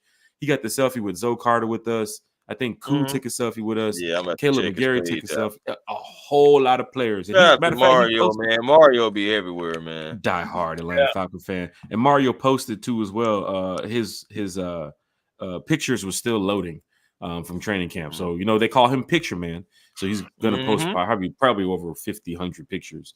But big shout out to the players who grabbed the phone and just take the selfie and they enjoy a good conversation. They laugh with the fans and tag me and then Ray said, "Why I gotta take the picture, man? Why I gotta take the picture?" For real? That was Ray. Ray just where's Ray from, man? Because he had a West Coast look. I know he just came from San Francisco, but I watch some podcasts from time to time online, and he just reminds me of somebody that's from the West Coast. Where's he from? Where's Ray from? Let's see. Ray was born in Tampa, Florida. Oh, Tampa, Florida. Okay. I just about to say Tampa. He's a Florida boy. All right. Big shout to Tampa, Florida. Big shout to Ray. Debo Vibe said, "I love Ike Hilliard being the wide receiver coach. His experience and resume as a player speaks for itself, and I believe the wide receivers will capitalize in his tutelage." This is great to have Ike Hilliard. We didn't have a wide receiver coach in the building a couple years ago. We used the quarterback for that role. But one thing you also saw, why Raheem Morris was out there helping with the wide receiver group too as well. And don't forget, he's also been in that room as a coach before. So that was great to have Raheem Morris showing that he can help in many different groups. You get the D-line group, he's over there chopping it up with them. Of course, that's what a head coach does. I know most of y'all are going to say that. But he was working extensively with the wide receiver group. He was really getting active. Of course, with some of the young guys and you have Drake, you have Casey, you have Moore, even Mooney, right? These guys are not in their 30s, right? They're still young. So to see Raheem Morris over there working with that group, that was something special too as well. And Raheem was out there in the Jordans. Terry was out there in the Breads. He was out there wearing the Breads on the field. Like, really? Terry was out there Jordan up. Like, we know the Jordan collection is great, but Raheem in the 11s, Terry's in the 4s. Those are your head coaching general manager. Like, come on. It's Atlanta, man. It's Atlanta. Ethan Wilson's in the chat. Big shout out. He said that's when Calvin was gambling. Shit. Ethan Wilson deserves a wow.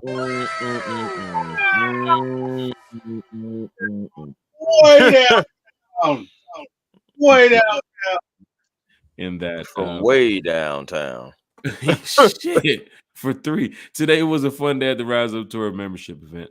Good to see Jack and Chris today, and Terry at training camp yesterday too. Yuri will also be heading out to Miami soon to go see the Falcons play in preseason. Some fans just can't wait, Chris. They don't want to wait till the Jags game middle of August or Steelers week 1. Man. They're heading to Miami. I don't blame them. I don't blame them, man. I do not blame them. Yuri is a good dude, man. Yeah, fun guy, man. Good. William Amy's in the chat. Frank Darby signing to the 49ers. Wow. Hey. Frank. Yeah. Darby with the Niners. Hey, I've talked to Darby a few times on the sideline at camp. He's got great energy. You need a player like that in your locker room, right? But the problem was it just didn't work out on the field. I don't know if it was Arthur Smith. I don't know if it was because of the quarterback. I don't know what happened. It just didn't work out. I think that because one thing about Kyle Shanahan, Kyle is a technician and he demands that from his receivers. So Frank will definitely get better being in his organization if he can hang on, if he can catch on, if he can stay there. He's going to be better. I mean, somebody on social media posted, I forget it was Twitter or Instagram, and somebody posted a comment and said, "Oh, that's Brandon's replacement." Like that's a tough one. That might not be Brandon's replacement in San Francisco, but he was like what, wide receiver 5 or 6 here on our depth chart. A lot of times he wasn't even dressed out for the game. He was on the practice squad. I think he may have been 6.5. Shit.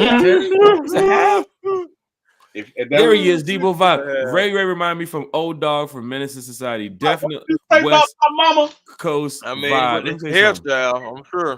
Let me pull this picture up here, man. Sure. He said, "What you say about my mama?" Bro, let me pull this picture up here, Ray. Because when he turned around at DeMario and said, "Why I gotta take this picture, man?" I was like, "That's real West Coast shit." Right there. Why I gotta take this picture, man? That's like one of the moments you waiting for somebody who finna throw the first punch. Nah, not one of those moments. But it was cool to see the players interact with the fans. But yeah, that's Ray, man. I can see what he said. He said that came from Menace to Society. Look, yeah. He said, "These fools smoke your goddamn cousin. We about to go in here, smoke these fools, and that's it. Now quit acting like a little. You know what? Let's go." That's what the man said. These fools smoke your cousin. Smoke your cousin. It was just something about he didn't say that they killed your cousin. They smoked your cousin. Smoked him. Yeah. They smoked him. A Clemson guy too as well. Get some about it, man. What did he say about it? It's all about how you say things. It's all about how you say things. What did he say about him? He was young, black, I'm and telling you. Nightmare. Just didn't give him. Just didn't give him. Can't be up on the movies, man. I know why he be up at 11:30, 12 o'clock, 1 o'clock in the morning. He was there watching those doggone Boys in the Hood classics. Yeah. What else? I Won't Get You Sucker, Harlem Nights. In front of you. Oh my gosh. It's going down in a major way. Omar Atkinson said Ray was a lot shorter than I expected him to be. Yeah, him and Isaiah's like 5'10", 5'11". Ray, how tall are you, bro? You know, he got Drake London, and then you got Hodge. You can definitely see that they're definitely over 6 foot. But Ray was like, bro, you got to be about 5'11". You got to be about 5'10". But not. He didn't give you Jermaine Dupri vibes. That I know. Oh, okay. Every time I say Jermaine Dupri, I was going to act. I was going to act. Oh my God! What was up with that Super Bowl outfit? But I still, it gives me nightmares. Oh God! I forgot about that. Oh my God, dude! What the hell? Like that's like that right there. Everybody in their life to tell them no. You know what I mean? Everybody needs somebody in their life to be like, that shit, no, bro, don't do it. And he clearly does not have that, right? I love my wife with all my heart. She would never let me leave the house like that. She would be like, "You look stupid. Don't do that." Like that was. I feel bad for him. You know what I mean? The only person alive that I knew that could ever do something like that and still be the man was Prince. That's it. That was it. Prince would wear anything, and chicks would be like, you know what I mean? And Jermaine, you're not Prince, so don't ever do that again. But shit, that's tough. Falcon fans, you looking on the screen here. Just some of the footage that they had from camp over the weekend too as well. Don't forget there was showed out today. Yep, showed it. Falcons fans know that this team yesterday showed out, and they did have practice today again. Well. Fans in them stands. Yep. Matter of fact, we were in a couple of these videos too as well. I think that Rondo. Hope we won't get flagged for that. I think the Rondo Moore touchdown was right here next to us, Terry. There goes Kyle Pitts wide open too as well. Kyle looked good yesterday, man. Oh my gosh! I mean, you can see it right here in the video. Like he's running full speed. He's catching the ball. He's smiling at the camera. Like he's just running full speed. Like he definitely looks like we're gonna be active this year with Kyle Pitts. We're gonna be active with Drake London, Mooney. I mean, you can see it right there. Drake London too as well. He was having a good time yesterday. Drake not having to jump for every pass that comes to him. Shit. Kyle has that walk like he knows he's the man. Did you notice that yesterday? What? Like Kyle has that walk like he knows he's the man. Like Kyle has that walk like he can walk into a room and there's a full-blown spades game going on and he'll be like, "Hey man, get up." And the dude will do it. Like that's how he walks. Like, "Hey man, you know what it is. Come on, I'm Kyle Pitts." My turn. Well, it's good to have players like that on the team because, back in the day we had, not back in the day, but, a couple years ago, Julio, Matt Ryan, Calvin Ridley, a couple players that fans were like, hey, these are our fan favorites, right? You walked into the stadium, you saw the pictures on the wall. They always showing them on the commercials, that type of thing. Now you have a bunch of players that's like your fan favorites. You got Jesse Bates out there. You got AJ Terrell out there. You got Grady Jarrett out there. You got the veteran Jake Matthews out there. You got the number one guard in the NFL, Chris Lindstrom, out there. You got Drake London on the other side. You got Bijan Robinson. Tyler Algier was walking around smiling, having a good time yesterday. He answered a question that we asked him about how the team looks. He said that team is ready to go. Big shout out to Tyler Algier. Kirk Cousins, Michael Penix, like look, Kyle Pitts, like look how many stars now you have that is out here, not only getting the bag in the NFL, but they're getting ready to take this team to the next level. Chris, yesterday training camp was great, man. I'm telling you, Falcon fans, if you ever get a chance to head out there, please take advantage of the open to the public training camp. It was free yesterday. Had to drive some good amount of miles, but it was free. The one this Friday at the Benz is $5 per ticket, and they're going to open the gates at 5 o'clock, right? So Falcon fans, remember, parking.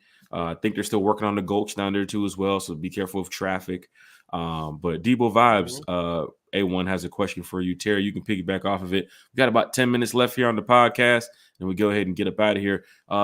Chris, Debo wants to know, fellas, your thoughts of Mike Hughes en route of being penciled in as CB2 potentially. He's been with the one since camp started. For me, we talked about Clark Phillips for a while, and then now you see it's Mike Hughes, who possibly, like we said, Terry, the other day, if we go into camp this week, Monday through Friday, and it's Mike Hughes, they're preparing for week one. Chris, your thoughts on Mr. Mike Hughes, who can possibly be the CB2? If Mike Hughes get it, I think he'll be. It's because mostly experience. Maybe they don't want to rush, I guess, Clark into it. I'm going to stand on what I said yesterday, and I believe that Clark Phillips is going to win the job ultimately. I just need to see him get the opportunities with the ones like how Mike Hughes is. Mike Hughes is serviceable. Do I trust him over Clark? Not really. I'm not gonna lie, not really, not at all. If anything, I have him backing up Clark, just in case, saying the moment gets too big for him. You may need to come in with somebody to kind of like calm it down with a veteran experience like a Mike Hughes. But I would be very surprised if Mike Hughes won the QB2. I'd be very surprised. That would be a shocker to me. I'm not gonna lie to you, because I think Clark Phillips kind of got possibly some Brent Grimes maybe in him. Maybe not the same kind of hops, but just the simple fact that he's undersized, so he's gonna make up for it in other areas like Grimes did.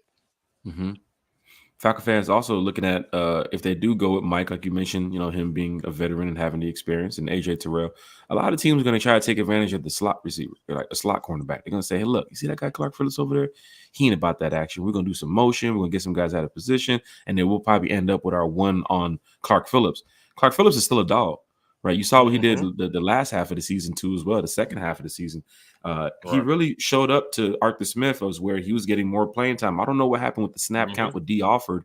Seemed like an Arthur Smith thing because, Richie Grant got less snaps last year too as well when Helms took the push and played better. But D. Alford also, his snap count went down a little bit lower. Jeff Okudah became a healthy scratch.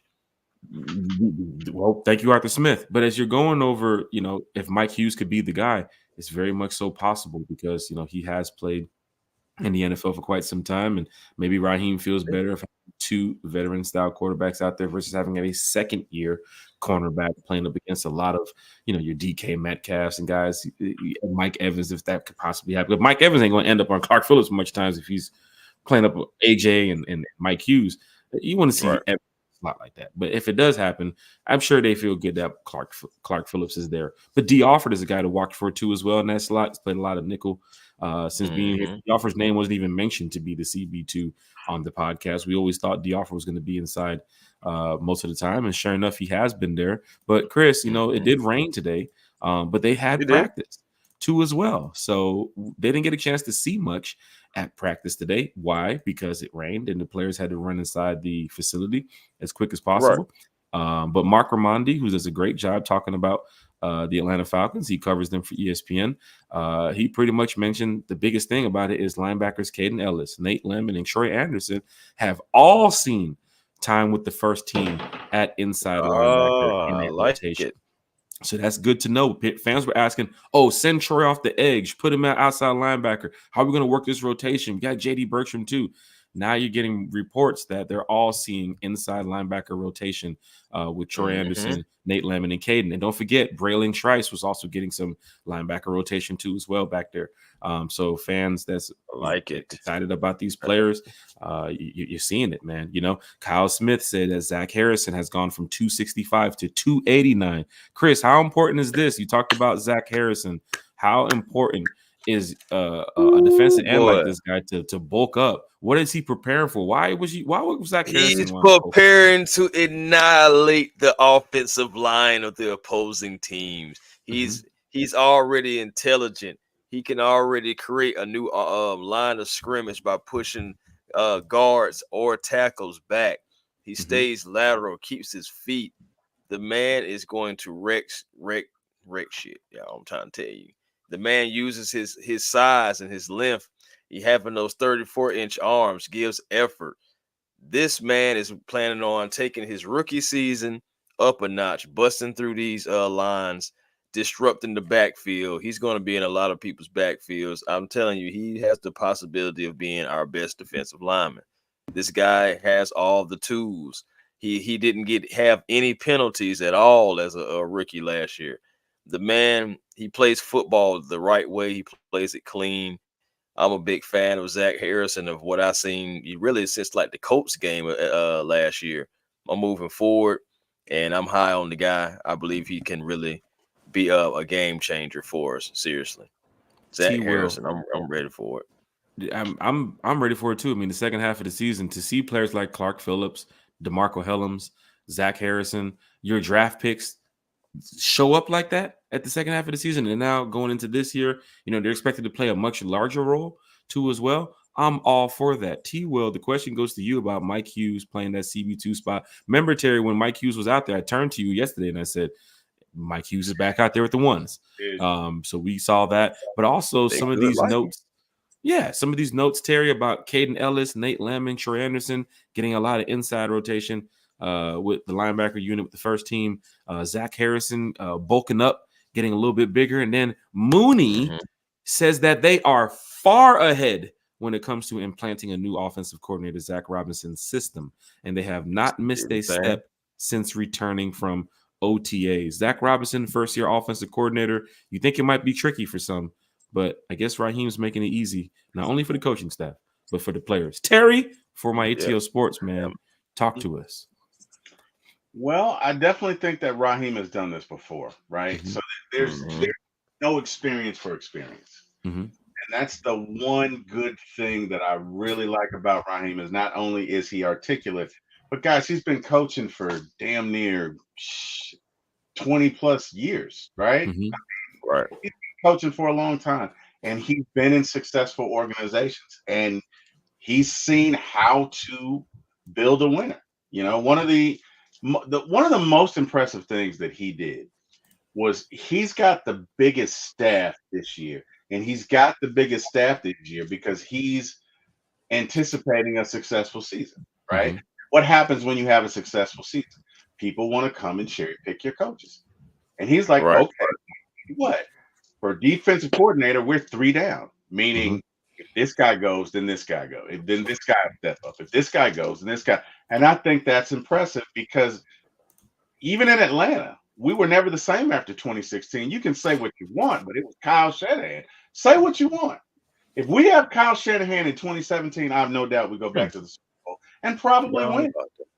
Probably win. So I think that's good. As far as Mike Hughes, clearly there's a relationship there with Jerry Gray.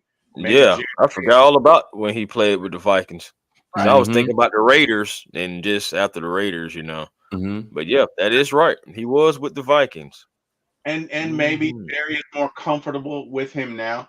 Now, that doesn't mean that Clark won't win out because ultimately I believe talent wins out. Yep, 3-4 Ethan. Right. So, you know, I believe talent wins out. But for now, it could be Hughes. And let's see what happens. It's not even a size thing because Hughes is 5'10", Clark Phillips is 5'9". Well, 5'9". I don't know how close that is, you know. Whatever. But if you look at their measurements, Mike Hughes has a 30-inch wingspan. Clark Phillips has 29, so they're not far off, right? It's not like you're talking about a 6'5" corner and a 5'9" corner. So they're basically the same. So all things being equal, maybe Jerry is going with familiarity, continuity. You know, maybe he feels like Mike knows the system, and maybe to a certain extent for what he's going to run, maybe Mike does know it. As far as Zach Harrison, I think that's a good thing. Zach was a rookie last year, and you know, sometimes you don't know what you need until you get in that situation. Maybe he said over the summer, okay, well, I need to gain about 25 pounds because the things I want to do, you know, I need to be bulkier to do them. Plus, it looks like they're going to play him on the interior. So if you're playing him on the interior, bro, we're gonna have to cut somebody that's really good. That's another guy, right? That's another guy that if you're playing Zach Harrison on the interior, somebody's not gonna make it, and it's gonna be somebody that's. And Harrison know how to check those gaps and still keep containment. So you know that's another quality here. Well, Harrison was drafted last year. He ain't going nowhere, so he's gonna be right down this 53 this year. No, I don't think Harrison's going anywhere. He does do that. You know who else does that? Who's that guy we signed from Washington, Jack? Oh, James Smith-Williams, man, who's getting a lot of reps with Zoe Carter at the first team too. I would say that's his skill. That's his strong suit is maintaining that lane and keeping the quarterback towards the inside. Like I've watched his tape and I've seen at least 10 examples of him rushing the quarterback, but doing it towards the outside angle. You know what I mean, Jack? Where'd you go, buddy? I don't know where Jack went, but it's me and T Will, and we got it going on. So continue, right. T Will. Let's do it. So yeah, okay, you're back, Jack. All right, that's good. As far as the linebackers are concerned, I think you should start them all. You know what I mean? Because they're that good. I mean, that's why I'm like this front seven. I'm not worried about because literally you got 3 starting linebackers. You only need 2 middle. You got 3 of them, right? Our interior defensive line is great. Our exterior may be inexperienced, but our interior is so good. Look, man, if you got to double team Grady and Onyemata and Eddie Goldman and whoever else, the guys on the outside got a free path. That's what people don't realize. And the Falcons, I think somebody said it in the chat, The Falcons are a sack by committee team. You don't have to have a guy that has 10 sacks if you got 7 guys that have 7 or 8. You'll be just fine. You know what I mean? So yeah, those are my thoughts. I think we're going to be okay, gentlemen. I really do. I'm interested to see what we're going to do with Storm Norton, if we're going to have him in passing situations and if we're going to have Bageri in run situations. It's interesting that he's getting some runs at the number 1. What do you guys think about that? Because that's interesting. I think, McGarry's going to be playing a boatload of course, the snaps. But then again, he did get injured last year, and if he was out for a couple of plays, or I think it was a couple of games, and Storm Norton stepped in well.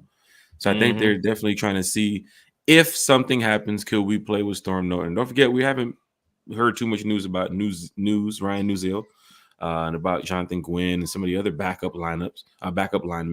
But to hear that Storm Norton has been reported on a couple of people's notepad is good to see, because you need depth at that offensive line too as well if something goes down with one of your players. And because Caleb was in that situation last year too, and Storm had to fill in when it was Desmond Ridder and Taylor Heineke, you kind of get a chance of who is your best backup offensive lineman on this team. Some would say it's Storm Norton. So if you plug him into this first team unit, it kind of gives Raheem a feel, which I'm sure Raheem's sitting over there like this looking.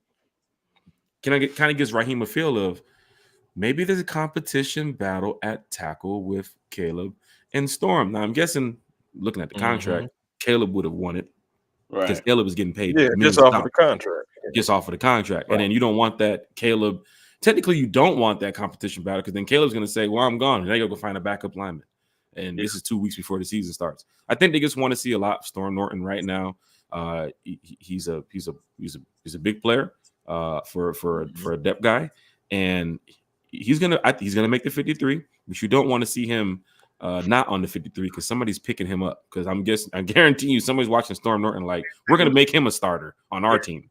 It's no doubt. I wonder if they're gonna use him in max protect situations also.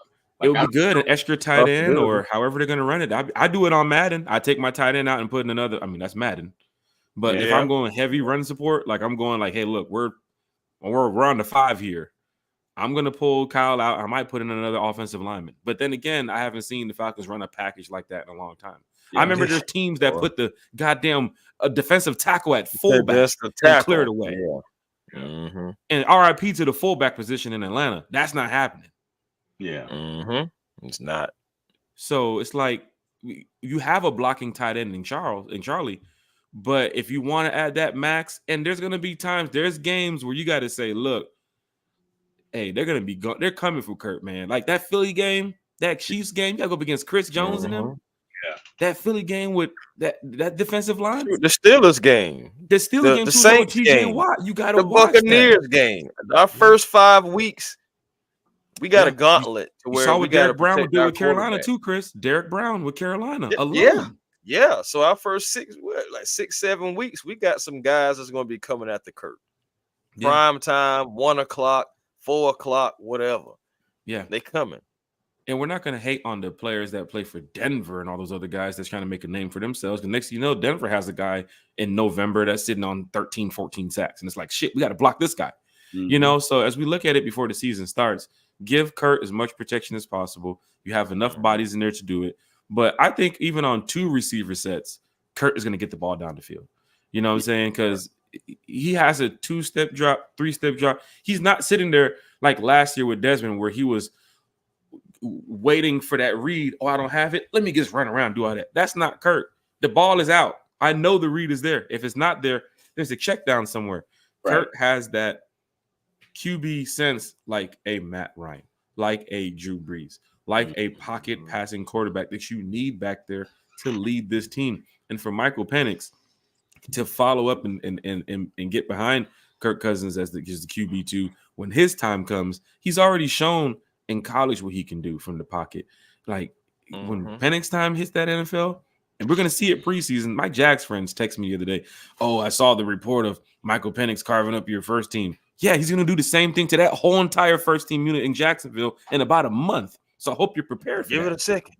Yeah, give it a second. Like, come on, like this is gonna be great to see this team this year. I'm excited seeing them. I'm excited talking about it. But Terry, yesterday, that was like the ultimate, end of the summer type move before the kids go back to school and all the other stuff happens. That was just the greatest feeling to be around the Falcon fans. And then today, what the hell? I'm about to say somebody sneaking in your background there, Jack. Future wide receiver over here sneaking in. I guess this is how you do it. I was like, what the hell? Is there a ghost in the room? Turn around, future wide receiver on the floor running around trying to get his phone. But it's just a great time to be a Falcon fan. I think we're going to turn things around this year. Haven't heard too much about Rook yesterday too as well. But then I was also, Terry, you saw me in our mode, man. We're talking to fans. We're taking pictures. We're signing autographs. No baby kissing yesterday. We don't do that. We're not doing that. That's for the presidential trail. We don't do that type of stuff. But yesterday we went out there. We had a great time with Falcon fans. We enjoyed ourselves. And every single fan that we met, talked about the fan club, talked about the podcast. This is what we do, man. This is what we do. You know what I'm saying? And I'm glad that everybody was there to enjoy themselves. Chris, and of course today we had the Rise Up Tour fan club membership party. Your thoughts about that? Chris, clean shirt. We clean out here. Clean shirt. We clean. Terry, where's your shirt? Terry? I don't have it. I didn't make the event. Terry said he drove 80 miles yesterday. He's not driving 21 today. I have it. Terry, where you landing at, man? Where you Terry, you got your lanyards? You got your lanyards, man? The next one. I'll have to get it on the one, Jack. Terry, you can't get into the event. Terry drive one time. He just feel like he can't do nothing anymore. He don't have nothing. Oh, I did kind of have to work today, guys. I mean, come on, man. Hey. Oh man, big shout out to Terry. Maybe he got his Falcon hat though. He got that at least. He's a diehard Atlanta Falcon fan. Everybody knows it. Terry, that was great that you got a chance to come out and hang with the Falcon fan base yesterday. I know you're a workaholic, right? Mm-hmm. And for those that do not know, this is your first season that you're gonna be going to an away game, and you've been a season ticket holder. Not season ticket holder. You've been a diehard Falcon fan for over 20, 30 plus years. And now you get a chance to go watch the Falcons, not only at home, but on the road. But today, Chris, the Rise Up Tour fan club, what a time we had hanging out, eating some food, enjoying some good drinks, and then mingling amongst the Falcon fan base. Chris, for all the fans that's here in the chat, that's listening and watching, just let them know about the Rise Up Tour fan club. This is your first year that you're a member, but you saw today from the membership party just a little bit, just a small sample of what can happen on the road this season. So, Chris, please let everybody know about the fan club. Hey, man, it was fun, man. It was fun meeting people. Some of the same people that's in the chat, so you get to meet them in person. They get to meet you. People who listen to your podcast, if you have one, or just if you're just a Falcon fan, just mingling, fellowship with one another, seeing each other. It was great, man. We had a couple of games, of course, like we said, we was playing Folding. We played some Folding, had some drinks, had some good food, It was cool, man. It was a nice, cool vibe. Everybody was just listening to the music, playing the music, vibing, and it was just beautiful. DJ, and I already know that. Yes, DJ, the band, people singing happy birthday, people, got the live band, playing the old school jams, everybody just feeling themselves. It was beautiful, man. It was a beautiful fellowship. And again, just like Jack said, I know that's only the tip of the iceberg. And but I had to come out just to see exactly, kind of like get a feel for it. And I'm glad I did that, man. It was great meeting everybody. And I can't wait to do the next event and go on some of these road trips too, man. Definitely got to try to do that as well. So it was beautiful, man. Beautiful thing you guys have created with this Rise Up Tour. As there's no such thing as a bandwagon Falcon fan. You're either in it or you ain't. Mm-hmm. So this is a great thing that you guys got going on. Met Thomas. Man, met a lot of people today. Like honestly, met a lot of people today. Some people I already knew, some people I didn't. So it was great all around. See, that's that family. experience we're looking for. That's the family vibe we're looking for. How you said you walked in there by yourself, you saw the line of the members signing in, checking in so they can get their membership kits. And they love the shirts, they love the swag that's inside the kit, they love everything about it. Chris, you got your Rise Up Tour fan club shirt, that thing right there. Clean. We got the white shirts too as well, red shirts too as well. So Falcon fans, like we're really doing this on a whole new level. We got the flags too as well. You'll be seeing us at the away games this season. So if you're out on the away game and you see members of the Rise Up Tour fan club, just say, "Oh, there they go." That's the group that Jack and a lot of the other content creators were talking about. Big shout out to Mark Cheney too as well on Mark's channel. He has the Rise Up Tour fan club at the top of the podcast right there. He leaves it up there because a little sponsored thing that we do here with Mark. But he's a great guy. He's a great podcaster, and he's doing big things on his area with the podcasting content creating too. But Falcon fans, indeed. What's up, Chris? No, I just said indeed. Talking about Mark. Shout out to our brother Mark, man, our Falcon brother. And everything, man. He's doing his thing, man. We're happy for him. And Mark goes live like 2, 3, 4 times a day. You never know when he's going to go live. But he keeps it real with the fan base. He talks with a lot of members of the chat. But then he also said he's going to some away games this year too as well. And we're going to do the best we can to roll out the red and black carpet for everybody. But I'm glad that some people are excited about the Rise Up Tour fan club. We're not sharing all the information here tonight, but we do have a couple things to share. This was the first one I was about to share. This is the Go-Go Party Bus that we have coming up this week. And you saw today the young lady who runs the company was there as well, and she was enjoying herself. She's a Falcon fan too as well. But Thomas just texted me, this is sold out. Oh. He just texted me that the party bus is sold out. Matter of fact, he just texted me that both party buses are sold out. Hey, that's beautiful though.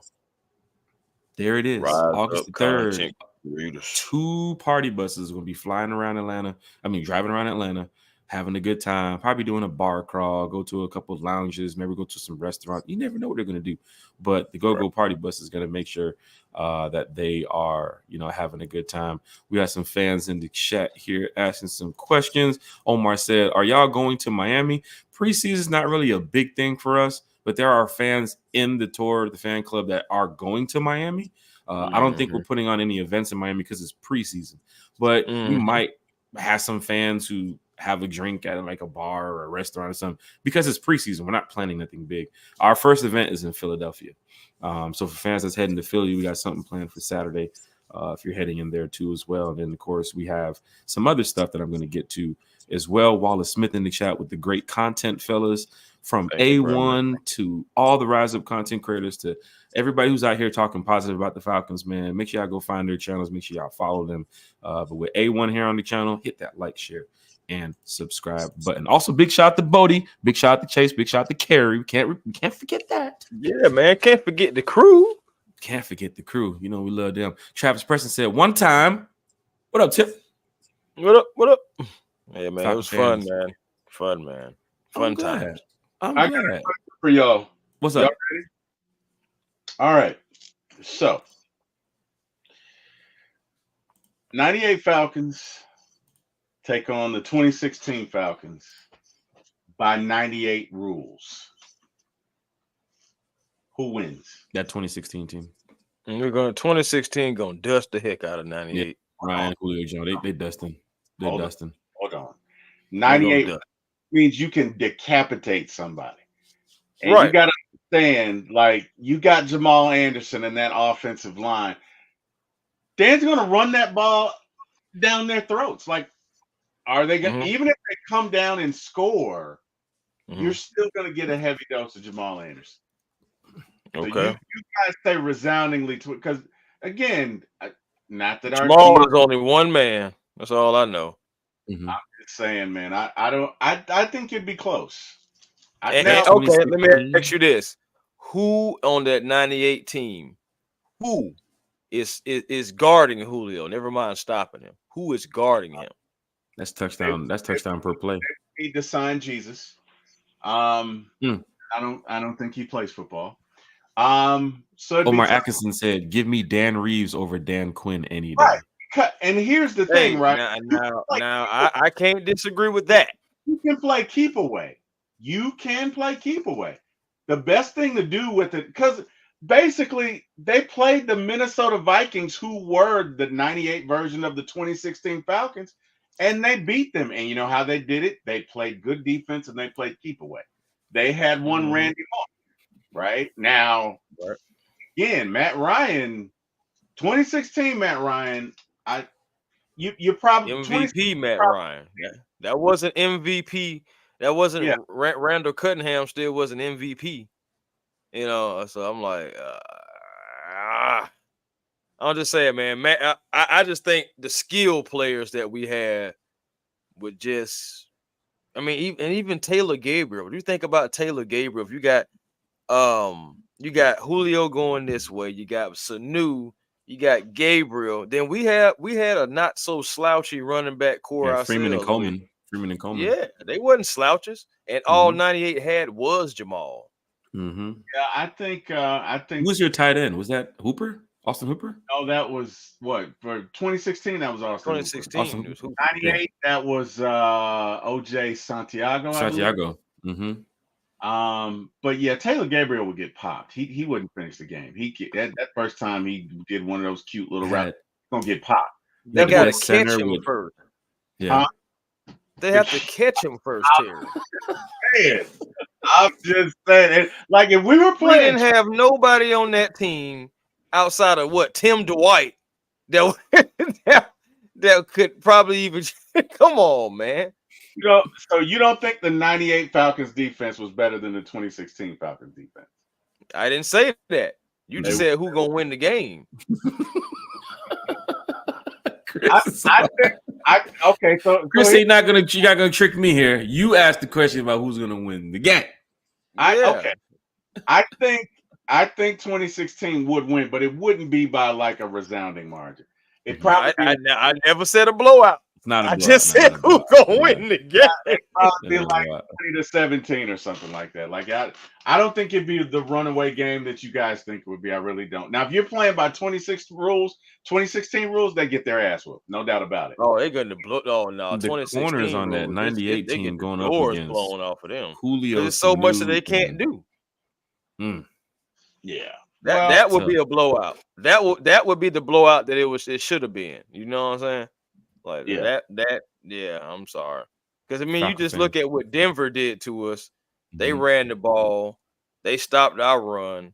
Those blitzes. Denver's blitz. We weren't ready for those.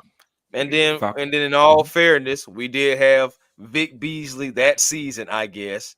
And then but Dwight you still had Dwight Freeney, who was on his last leg, but he still was effective. You know, you had was Claiborne on that team too? Huh? Claiborne. Adrian Claiborne. Then you had Neal, Jones, Campbell. So I'm just saying, like, I mean, yeah, it's some legends on that 98 team, but you had some athletes on that 16 team. All right. 2016 versus 2012. Who wins? 2016 versus 2012. That's the team that Tony was on, wasn't it? 2012. Yeah, that's the team that Tony was on. Julio. Who was the other wide receiver outside of Julio back in 2012? That was Roddy. Yeah, it was Roddy then, though. Roddy White. Yeah. They gave away Harry Douglas. And Harry Douglas. I'm going that 2016 team again. I'm gonna go again. It's tough to break what 2016 had, man. Like, damn, as you think about it, that 2016 team was strong as shit, man. And then when you think about it too, I'm gonna tell you what that would come down to. That would come down to which defense would hold up, because you had Mike Smith versus Dan Quinn. Two defensive coaches. Yeah, so that would come down to whose defense would hold up, because both sides got offense. I mean, tight end, you got to get at the Togo. Wide receivers, Julio's there, so that cancels out. But Sanu, Roddy, it all depends on how you feel. How you feel about Taylor Gabriel over and Harry Douglas, so it's just, you got some stuff there. It is some things there. Running backs is different too. What that was like with Michael Turner back then compared to Freeman. So Yeah, I make some argument. I think it would come down to the defense. I would do. I think that 2012 team could probably play keep away. I think that now that the only thing about, and it probably would be the 2016 just because their offense was just so deadly. They had Shanahan. Shanahan would have probably been able to maybe find some holes in that Smith defense. Yeah. Look at the coordinators too as well from both teams. I mean, Shanahan that 2016 Shanahan would pick you apart. I mean, the fourth or fifth tight end would have scored too as well. You got to be careful of that. Falcon fans, hit that like, share, and subscribe button. T-Will, A1 Forever here, talking Falcons football. As you can see on the screen, we just went over the Go-Go Party Bus that is sold out now. I was getting ready to talk about that. I know some fans was interested. But for you college football fans, Rise Up Tour Fan Club has partnered with another group that's going to be taking some bus trips down to Tuscaloosa, Alabama, to go watch the Dog play Alabama. So Falcon fans, if you want to head down there, now this does not provide the game ticket. This is just $65 per person on the bus going down to Alabama. When you get there, there's a lot of tailgates and stuff that you can go find. Or if you have the tickets to the game, go into the game. This is pretty much one of the biggest games of the year. Georgia, Alabama in the regular season. And Georgia's schedule is stacked this year, by the way. So Alabama early in the year, that could be a matchup that fans can look and say, that's probably going to be the SEC championship later on in December. But you get a chance to see them early in the year. So that's fans, as you can see it, sign up at www.dogs Bama bus trip. Dogs Bama bus trip. Dogs are going to go over there and roll over that Crimson Tide and send them boys home crying big old crocodile tears. Then they're going to go down to Florida and kick their arses. Go Dogs. Make their way up to Tennessee and kick their arses. They're just going to kick everybody's arse this year, man. They're Dogs. It's going to be great this year to see Georgia play a tough schedule. I mean, the Falcons, even the first couple games, I still consider them having a decent schedule. People's like, no, it's too easy. No. After week 4, that's it. I mean, you got to watch for the Bucs too. I mean, the Saints, we've split games with them in the past. Some fans said the Raiders are going to be really good this year. So we get a chance to see what Coach Pierce can do. I mean, we'll see. I mean, it's the preseason now. I mean, training camps in the building. What up, Mark? They shot to Mark too as well. Head over here to the next trip, bus trip to Carolina. Any Falcon fans want to go up to go watch? They're gonna kick their arses. Like that ain't gonna be. That's gonna be. You know what that's gonna be? That's gonna be this. So I'm gonna do my impersonation of the Carolina Panthers coach before the game. And coincidentally, it's the same impersonation of the coach talking to the Mission College Tigers in school days. You know, now guys, here at here at the Carolina Panthers, we pride ourselves on victory, and we need to go out here and beat these Falcons. Now, these Falcons have trounced us the last time. It was 52-0. But today we're going to go out there and we're going to stomp them. And the opposite is going to happen, because what's going to happen is we're going to stomp a Carolina mud hole in their ass. The score, Philip, where you at, baby, is going to be 42-10, not 35, because it's Carolina and they suck big donkey hooters. Go ahead and hit me with that penalty. Good. No, you're good. You're good. You drove 80 miles. Remember, you're good. Thank you, brother. And we're going to beat the shit out of Carolina. So no, he's pushing it now. He wants to whistle. It's going to be 42. I will say that you have Kirk Cousins now, Mr. 4,000. Some games you looked at with Matt and said, Matt, you're supposed to go off here. We circled this game so you can have like a 300-yarder. And you see in his passer rating against a lot of these teams that Kirk has played. And a lot of fans believe that we're going to go to the playoffs. These are the games that get you to the playoffs. You got to beat Carolina. You can't go to Carolina and stink it up in October. No. Right? So Falcon fans, if you want to head up there, $100 per person. It's a day trip. The bus leaves about 7:30 in the morning. You arrive in Carolina around 11-12. And then we have some stuff going on before the game starts. We have a tailgate. For some Falcon fans is going to be out there. Of course, you know, we got to take care of the folks on the bus. The Rise Up Tour Fan Club. You can see it right there at the top. You can see it on the shirt. Chrissy has his shirt. Lanyards. Terry, where's your lanyard? Where's your shirt? Terry still ain't got that lanyard shirt. Shit. Sign up at the riseuptourfanclub.com/Carolina. Any member of the Rise Up Tour fan club, paid members of the fan club, you don't pay the $100. Check your emails for your discount code. Rise Up Tour fan club is also heading to where? Tampa. And we're going to head down there and beat the Bucks because you have to win these division games. But we're also partying for my birthday because it's October 26th. So when you guys get down to Tampa, let's have a good time, get some drinks. It's Scorpio season. I mean, right now it's Leo season. But we're 3 months away from Scorpio season. Price is $150 per person. We have our host hotel too as well. A lot of members in the fan club have already booked for the host hotel. Even if you're not on the bus, you can still book the host hotel if you're a member in the fan club. So it's right there at the 4 Points by Sheraton Suites, Tampa Airport, West Shore. You guys know how small Tampa is. So like the hotel's right here, stadium's like less than 10 minutes away. So Falcon fans don't want to be a part of that. The bus trip for that one leaves Saturday morning around 8 a.m. They make their stop at Buc-ee's. Everybody goes in there and shop till they drop. And then they head over to Tampa. So they're usually there about 3, 4 in the afternoon. You check in and you hang out, have a good time, and we have our party. Sunday, we show up at the game, we turn up, and then you're back to Atlanta. So we're looking out for fans the best way we can. And we have the bus trip to Carolina. We have the bus trip to Tampa. And of course, we have something else here that I'm going to pop up. And I'm sure some fans. Oh, wait, Chris. Oh, hello. Oh, man, it's storming, man. It's storming. It don't hit me again. Okay. We're going to get ready to wrap it up here in just a second. We have it on the screen. The Sun and Fun Cruise Part 2. Now, fans, don't even hit the chat. Please don't hit the chat about, hey, did you hear about the Falcon doing the cruise too? Yes, we heard about them doing the cruise too.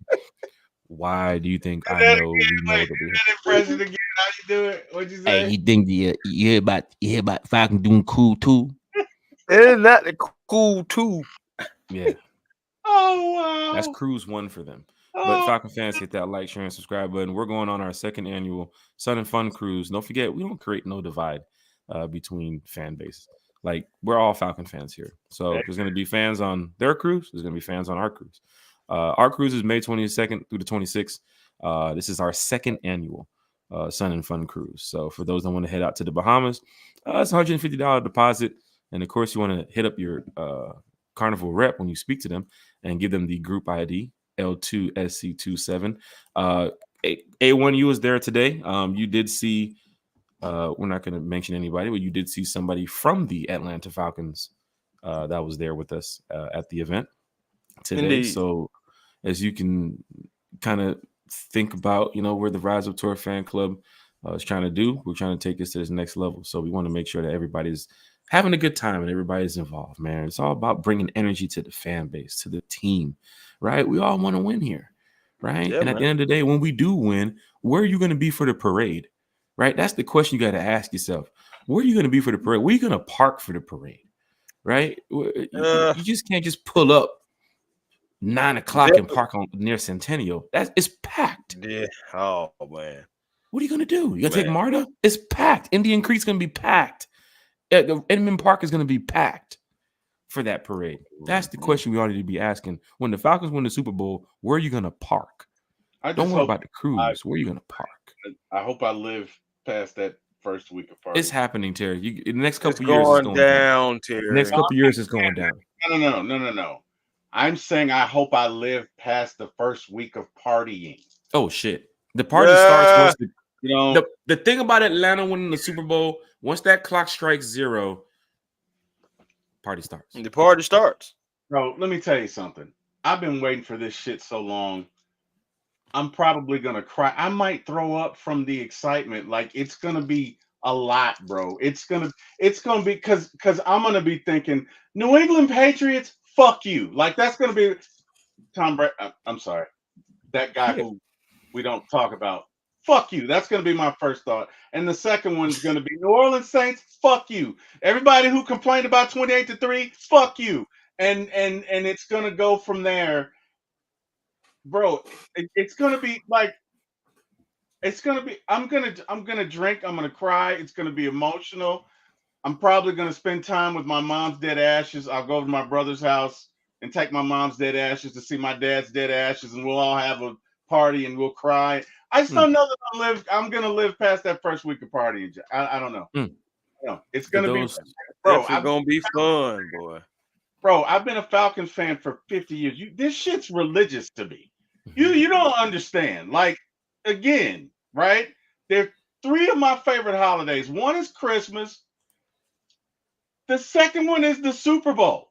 All right, that's a fucking holiday for me. I've told my boss I don't work on I don't give a shit if all of my peers call out. I'm not working the Super Bowl. Like, we have a thing. We have an understanding. Third one is the Major League Baseball trade deadline. But bro, if the Falcons win the Super Bowl, you have to understand. Know that I'm gonna live that next week. Like, I will. I never thought I'd see this, right? I pray to God I don't stroke out when, like, I'll be like, yeah, and you know what I mean? And then, you know, I'll be one time from the fan from heaven. Like, honestly, bro, I want to live to see the party and the parade. I want us to win the Super Bowl, Jack. I can't even think. I can't fathom the parade. It's like, I can't even think about the parade, but bro, I'm thinking about the last 10 seconds, right? Like, okay, so Jack, I'm here because I don't make enough money to ever buy a Super Bowl ticket. You're at the Super Bowl. You're running on the field shirtless, celebrating. I'm definitely there. I'm definitely at the Super Bowl. I don't know where the hell Chris is. Chris might be at the Super Bowl. Chris might be watching it. Hell, Chris not together. I don't know, right? Never know. My kids, right? It's the last 10 seconds, and the Falcons are going to win, and the tears are just streaming down my face. And my wife is looking at me like, you idiot. It's not that serious. Get over yourself. It doesn't matter. The tears are coming down my face. I'm excited as hell. I'm jumping up. I'm grabbing my kids. I'm grabbing my wife. She's going to get mad. The Saints fans are mad. They can't believe it. That we were winning it in their home. You go straight to the first Saints fan page that you know about, and you just post nothing but just ring check. We out here. Or head to the Panthers page too as well. Atlanta Falcons Fandemic, Raymond Collins, Jalen Jones. My brother, man, and I gotta call Eric. I gotta call Eric. Shit, I can't even get past the first hour of us winning the Super Bowl because it's just gonna be such a relief, man. It's like you guys understand, but you don't understand because I've been going through this for like 45 years, man. You know what I mean? I done had so many friends die and never see this. So just to see the Falcons do that, man, bro, I'm not even thinking about making it to the fucking parade because I'm like, that's going to be, bro, I'm going to be, you know what it is? Okay. The only thing I can compare this to, has anybody ever seen the movie Rudy? Rudy, yeah. Yeah. All right. So when Rudy's dad walks in that stadium, and he son down on that field, you start to see tears coming down his eye because he never thought he'd see it. He never thought he'd see it. You're talking generations of Rudigers. Nobody's ever went to college, and this boy went out here and did it, and he is walking in to see his son play. That's how I'm gonna feel when my Atlanta Falcons, that I love, that I make no mistake about it, I love them. You know what I mean? They're my fourth child. Like, I love them. When my Atlanta Falcons win a Super Bowl, bro, it's gonna be amazing. I'm gonna be speechless. I'm gonna have goosebumps. I'm gonna cry. I'm probably gonna piss my pants. Like, it's gonna be so much going on. Wow, bro. It's like I can't see past the first day. I probably won't go to sleep for like 3 days. I probably won't. Like, I'll be up for 3 days. I'm talking about. I need them to win this year for T. Will, for real. Mark and the chat too as well. Hey, because I'm just saying, this man talking about doing a lot, y'all. And it sounded like I was literally watching The Wolf of Wall Street right there. It's just that he's a Falcon fan. So, oh god, here goes the Jags. I know ever since take y'all ass to bed. Look at the Jags. Oh wow, he's finished with his Jags podcast now. What did you guys do? Did the mascot show up today? Did Jack show up? Oh man. You know, those Jags fan. The only thing that's selling out those games, that mascot, he's best in the league, isn't he? Whatever, man. We talk about the Falcons winning Super. I don't care about that, Jonell. I just can't wait, man. I hope we all see it. I think that'd be a dynamic thing to be a part of, and I just can't think of anything better, bro. I've seen the Braves. T-Will, some people are they're in the chat concerned, Terry. They want to make sure that when we get to that point, what is going to happen? Terry getting drug tested tomorrow, y'all. Terry getting drug tested tomorrow. Y'all Hey, don't let me tell you something. understand. I've been watching this team for damn near 50 years, man. Wait till we do the podcast when Terry's tipsy. Bro. Man. Oh, you got some spam. Yeah, that's a spam. Yeah, how do we get rid of this spam? Tripping now. Yeah, bro. If we win that Super Bowl, man, bro, for me, it's gonna be just that moment there. It's gonna be that moment. That life is about moments. That moment when that clock hits 0 and nobody in the world is better than us. Chris, that be justification for everything, bro. Everything. Chris, you're on Twitch. Oh, yeah. I was looking like, how did the Twitch comment get in here? Oh, you're on Twitch in here. Okay. Yeah, that's what's up. That's what's up. That's what I'm talking about. Chris is everywhere.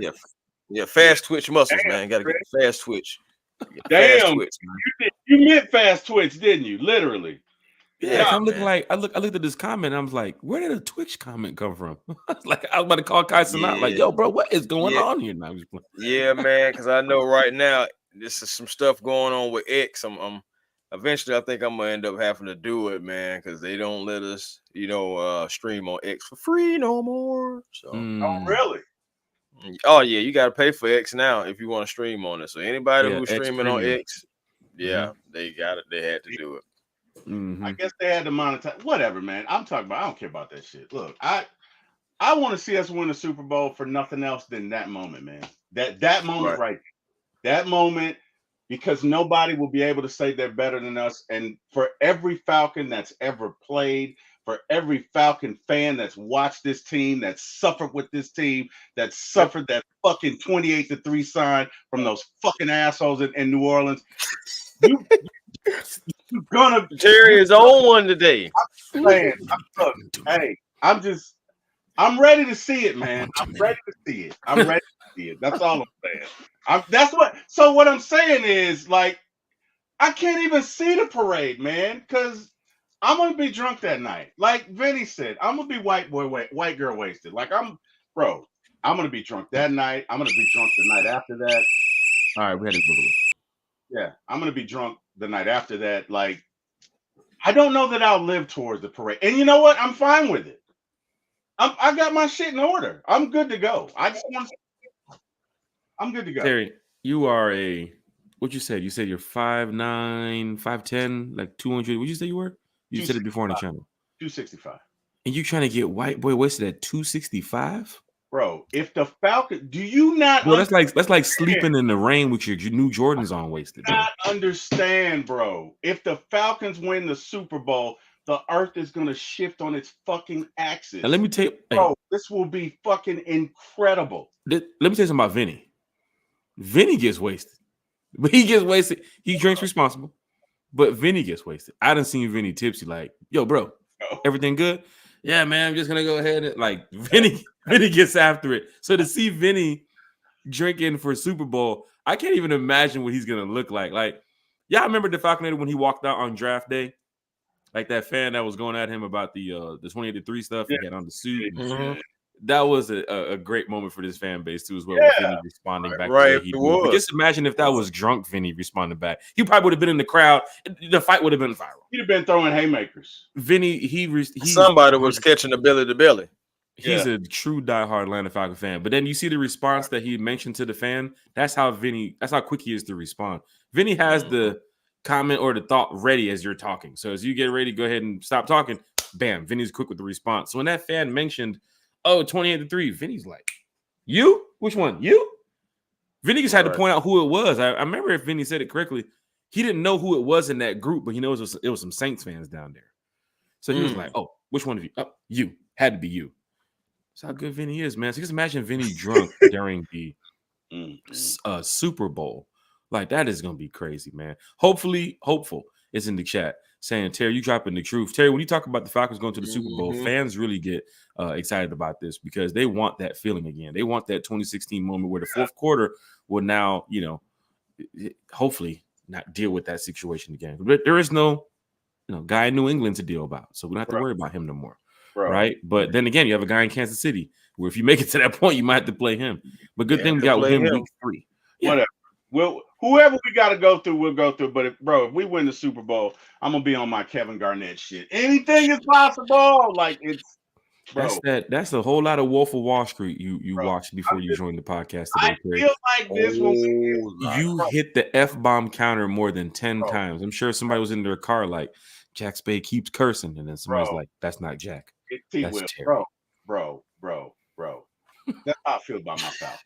All right, I don't know how y'all feel, but that's Well, let me put it to you, Chris. 10 seconds after Falcons win the Super Bowl, what are you doing?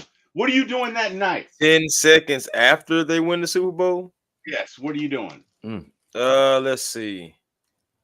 Oh man, there's so many different options you could do it. Trying to make a post, trying to go live.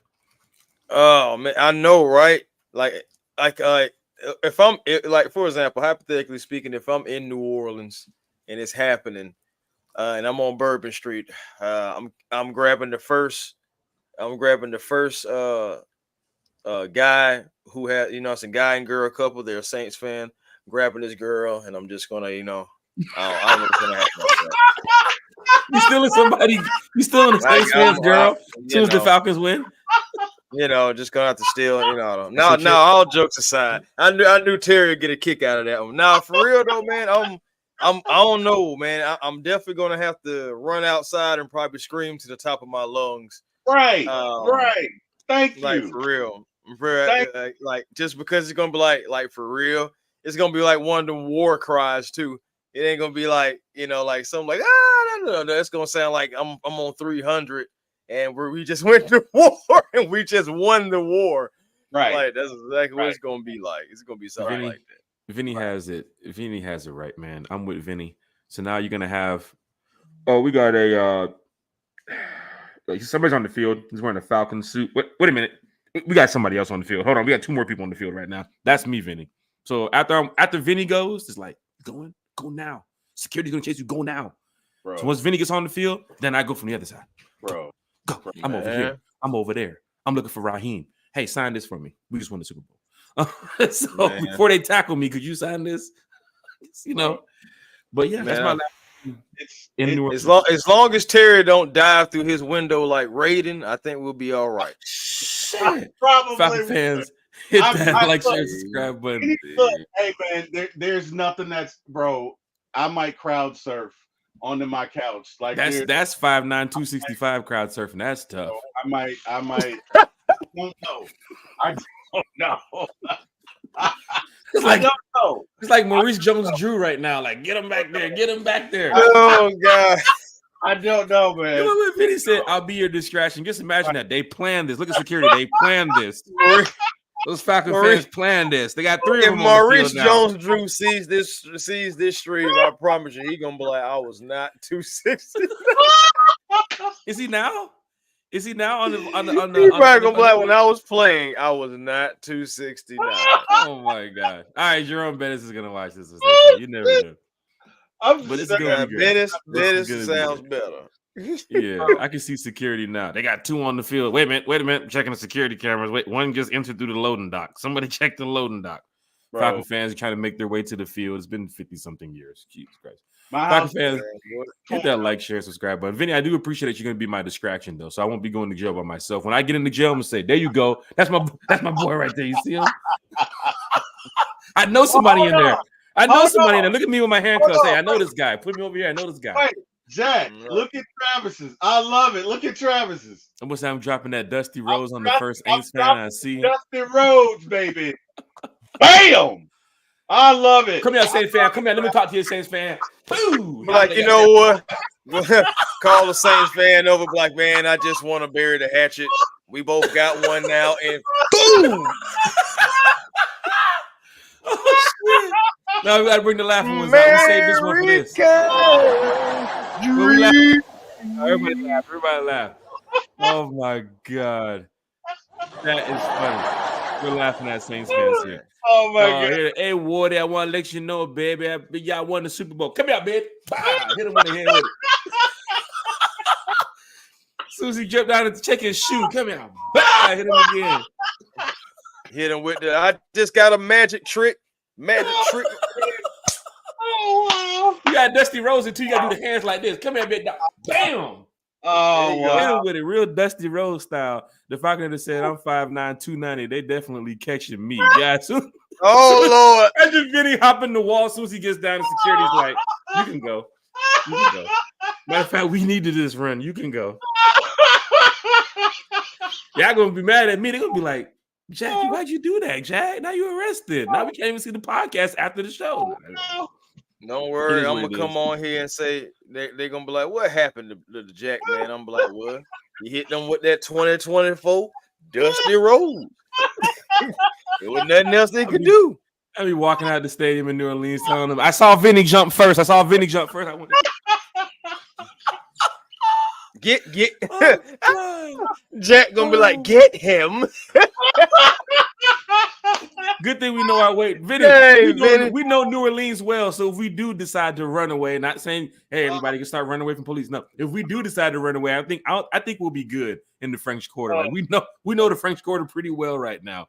For all the Falcon fans that travel to New Orleans, you know, if you're in the French Quarter, you will see walking down Iberville, walking down Canal, walking down all these streets. They all lead back to the same one, right? So they're going to be, and they're on horse in New Orleans. They ride the horse around the French Quarter. So you're not catching me down some of them alleys. This horse can't go over there, but he did. Well, get off the horse.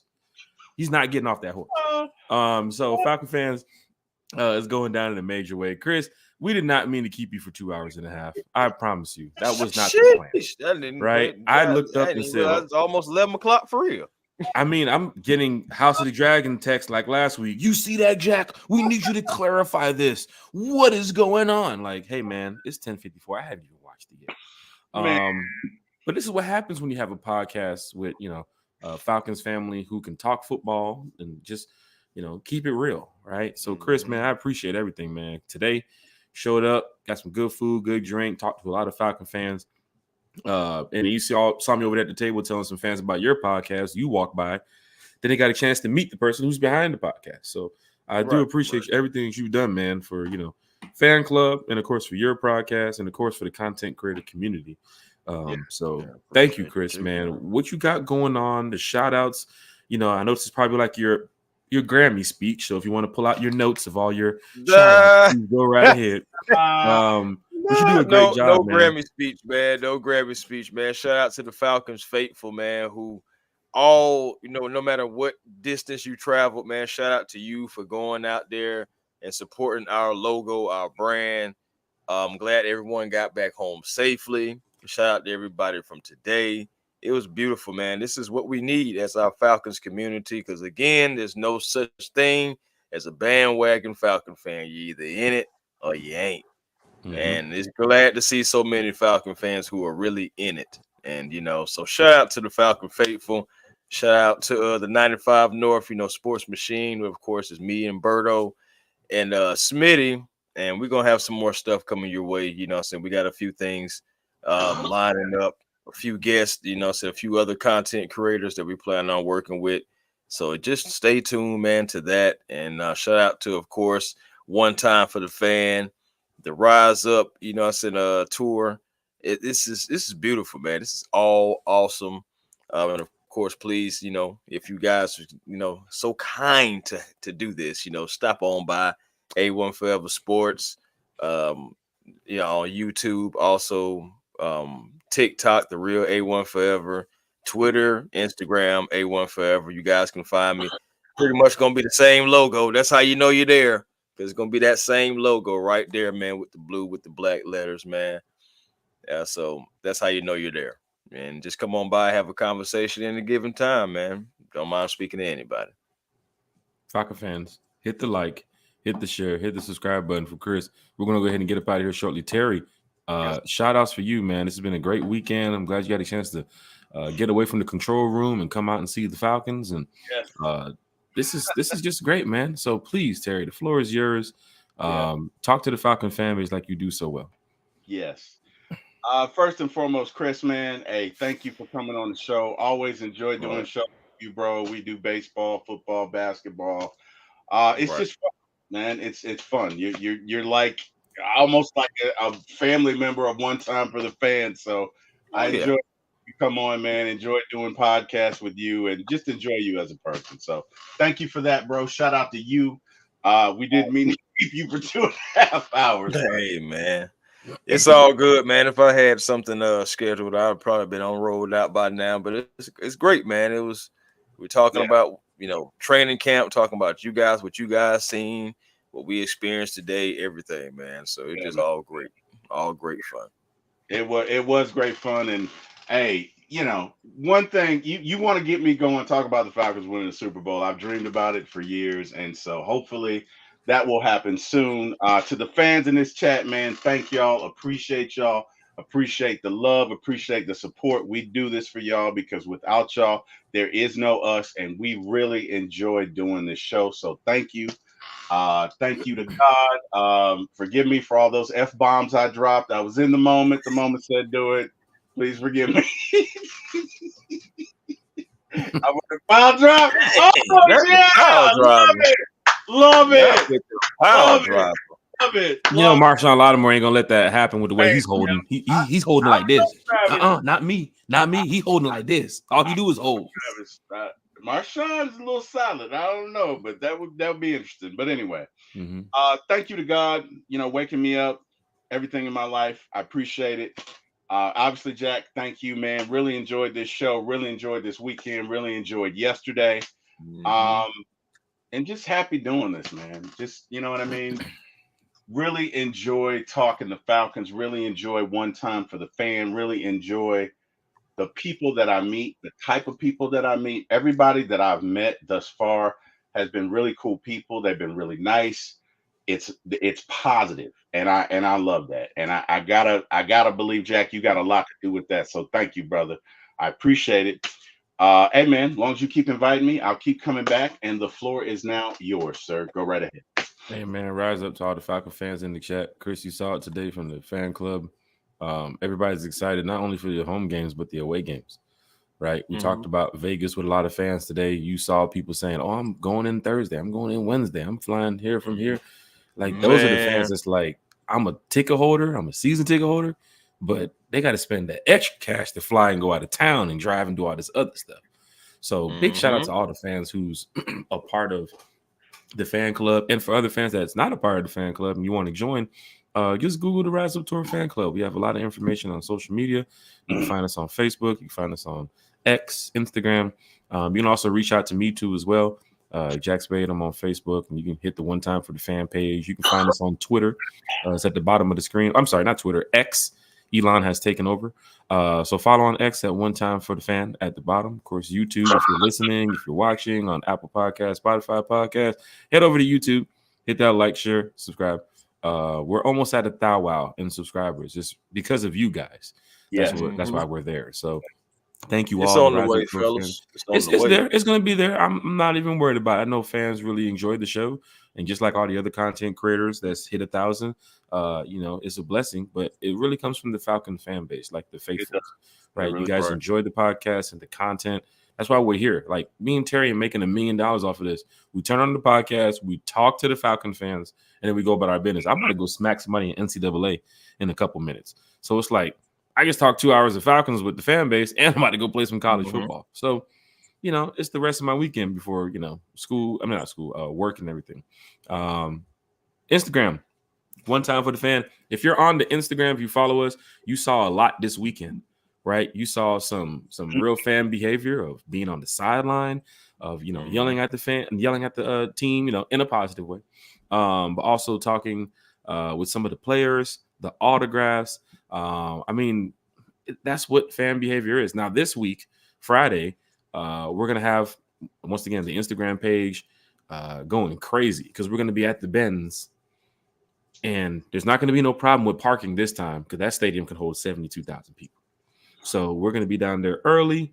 We're going to have a good time. I think they are bringing in the bartenders, Chris. So they're serving drinks in there at the Benz. I don't know if it's in the clubs or this concourse, but I mean, my ticket says lounge on it. So that's why I'll be. So for Falcon fans, it's going to be down there having a good time.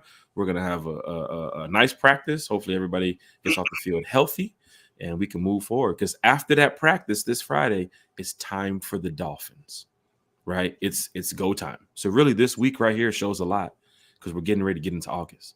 So a big shout out to the Atlanta Falcons for putting on that great practice yesterday. Everybody who was a part of that, Terry, Raheem, everybody. Big thank you for you all. A lot of fans in here. Big shout out to Mr. Oaks in the chat. If a lot of fans here from Facebook too as well. Head over to YouTube so you can hit the subscribe button. We're almost at 1,000 subscribers. Please help us be a part of that. And it's free. Like Country says, he'll dance at your wedding. Me, I might cut your grass. I don't know. Oh, yeah. In the winter. You know how it is in Atlanta too as well.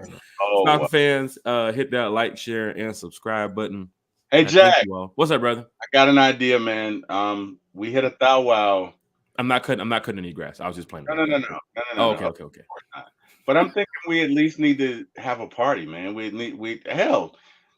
invite Chris. I mean, he's here half the time anyway. So, let's invite Chris, invite all of 95 North. Let's have a party. We hit a thou wow. Let's have a party. It's very much so possible that can happen with the schedule that we have. We don't know if it's tomorrow. We don't know if it's next week. We don't know if it's in August. But we don't want to, put on any details without knowing for sure that we're going to hit 1,000 at that moment. That's right. True. So it's going to be great. I think Kai Cenat the other day, or iShowSpeed, he was on live and he had the thing that said 18 million or 17 million subscribers. He was trying to get to 18 and he's showing the screen. And then it hit 18 million and he just threw one big bash. It's like, that's crazy. If you had 18 million subscribers, bro. Wow, that's wow. That is crazy. So that's a whole nother life. Smitty with 11K. Chris, your channel's doing so well. Mark Cheney too as well. A lot of channels doing so well. Atlanta Falcons Fandemic is taking off too as well.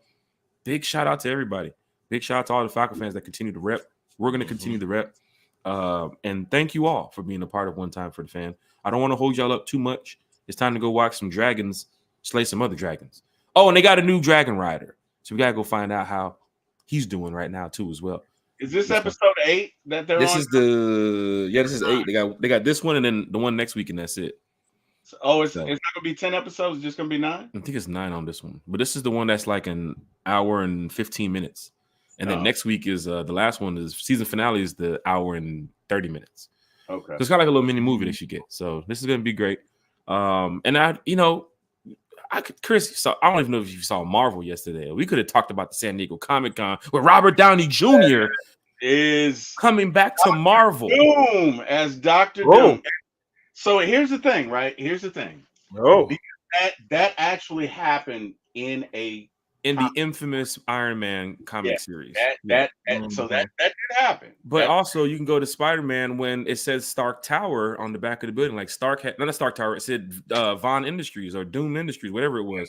He had already bought over the Stark Tower in the Spider-Man movie. So it's kind of like they already set it up. But to have Robert Downey Jr. back in the building, right? And then Chris Evans just played. I ain't gonna talk about it. All right, Falcon fans, hit that like, hit that share. I don't want to spoil. Yeah, there's a movie that's out. I ain't gonna say that. But look, Falcon fans, hit that like, share, and subscribe button. Chris, A1 Forever, I thank you. Please, everybody, if you're listening, go over there and follow his channel and his social medias too as well. You will see more of Chris either at an away game, home game, or better yet, this Friday, we'll go talk to Chris at there the you go. MBS. So, let's go. That's what it's all about. Man. I thank you all. Chris, Terry, we say rise up, man. So rise up. Rise up. Rise up. Y'all later. We'll talk to you.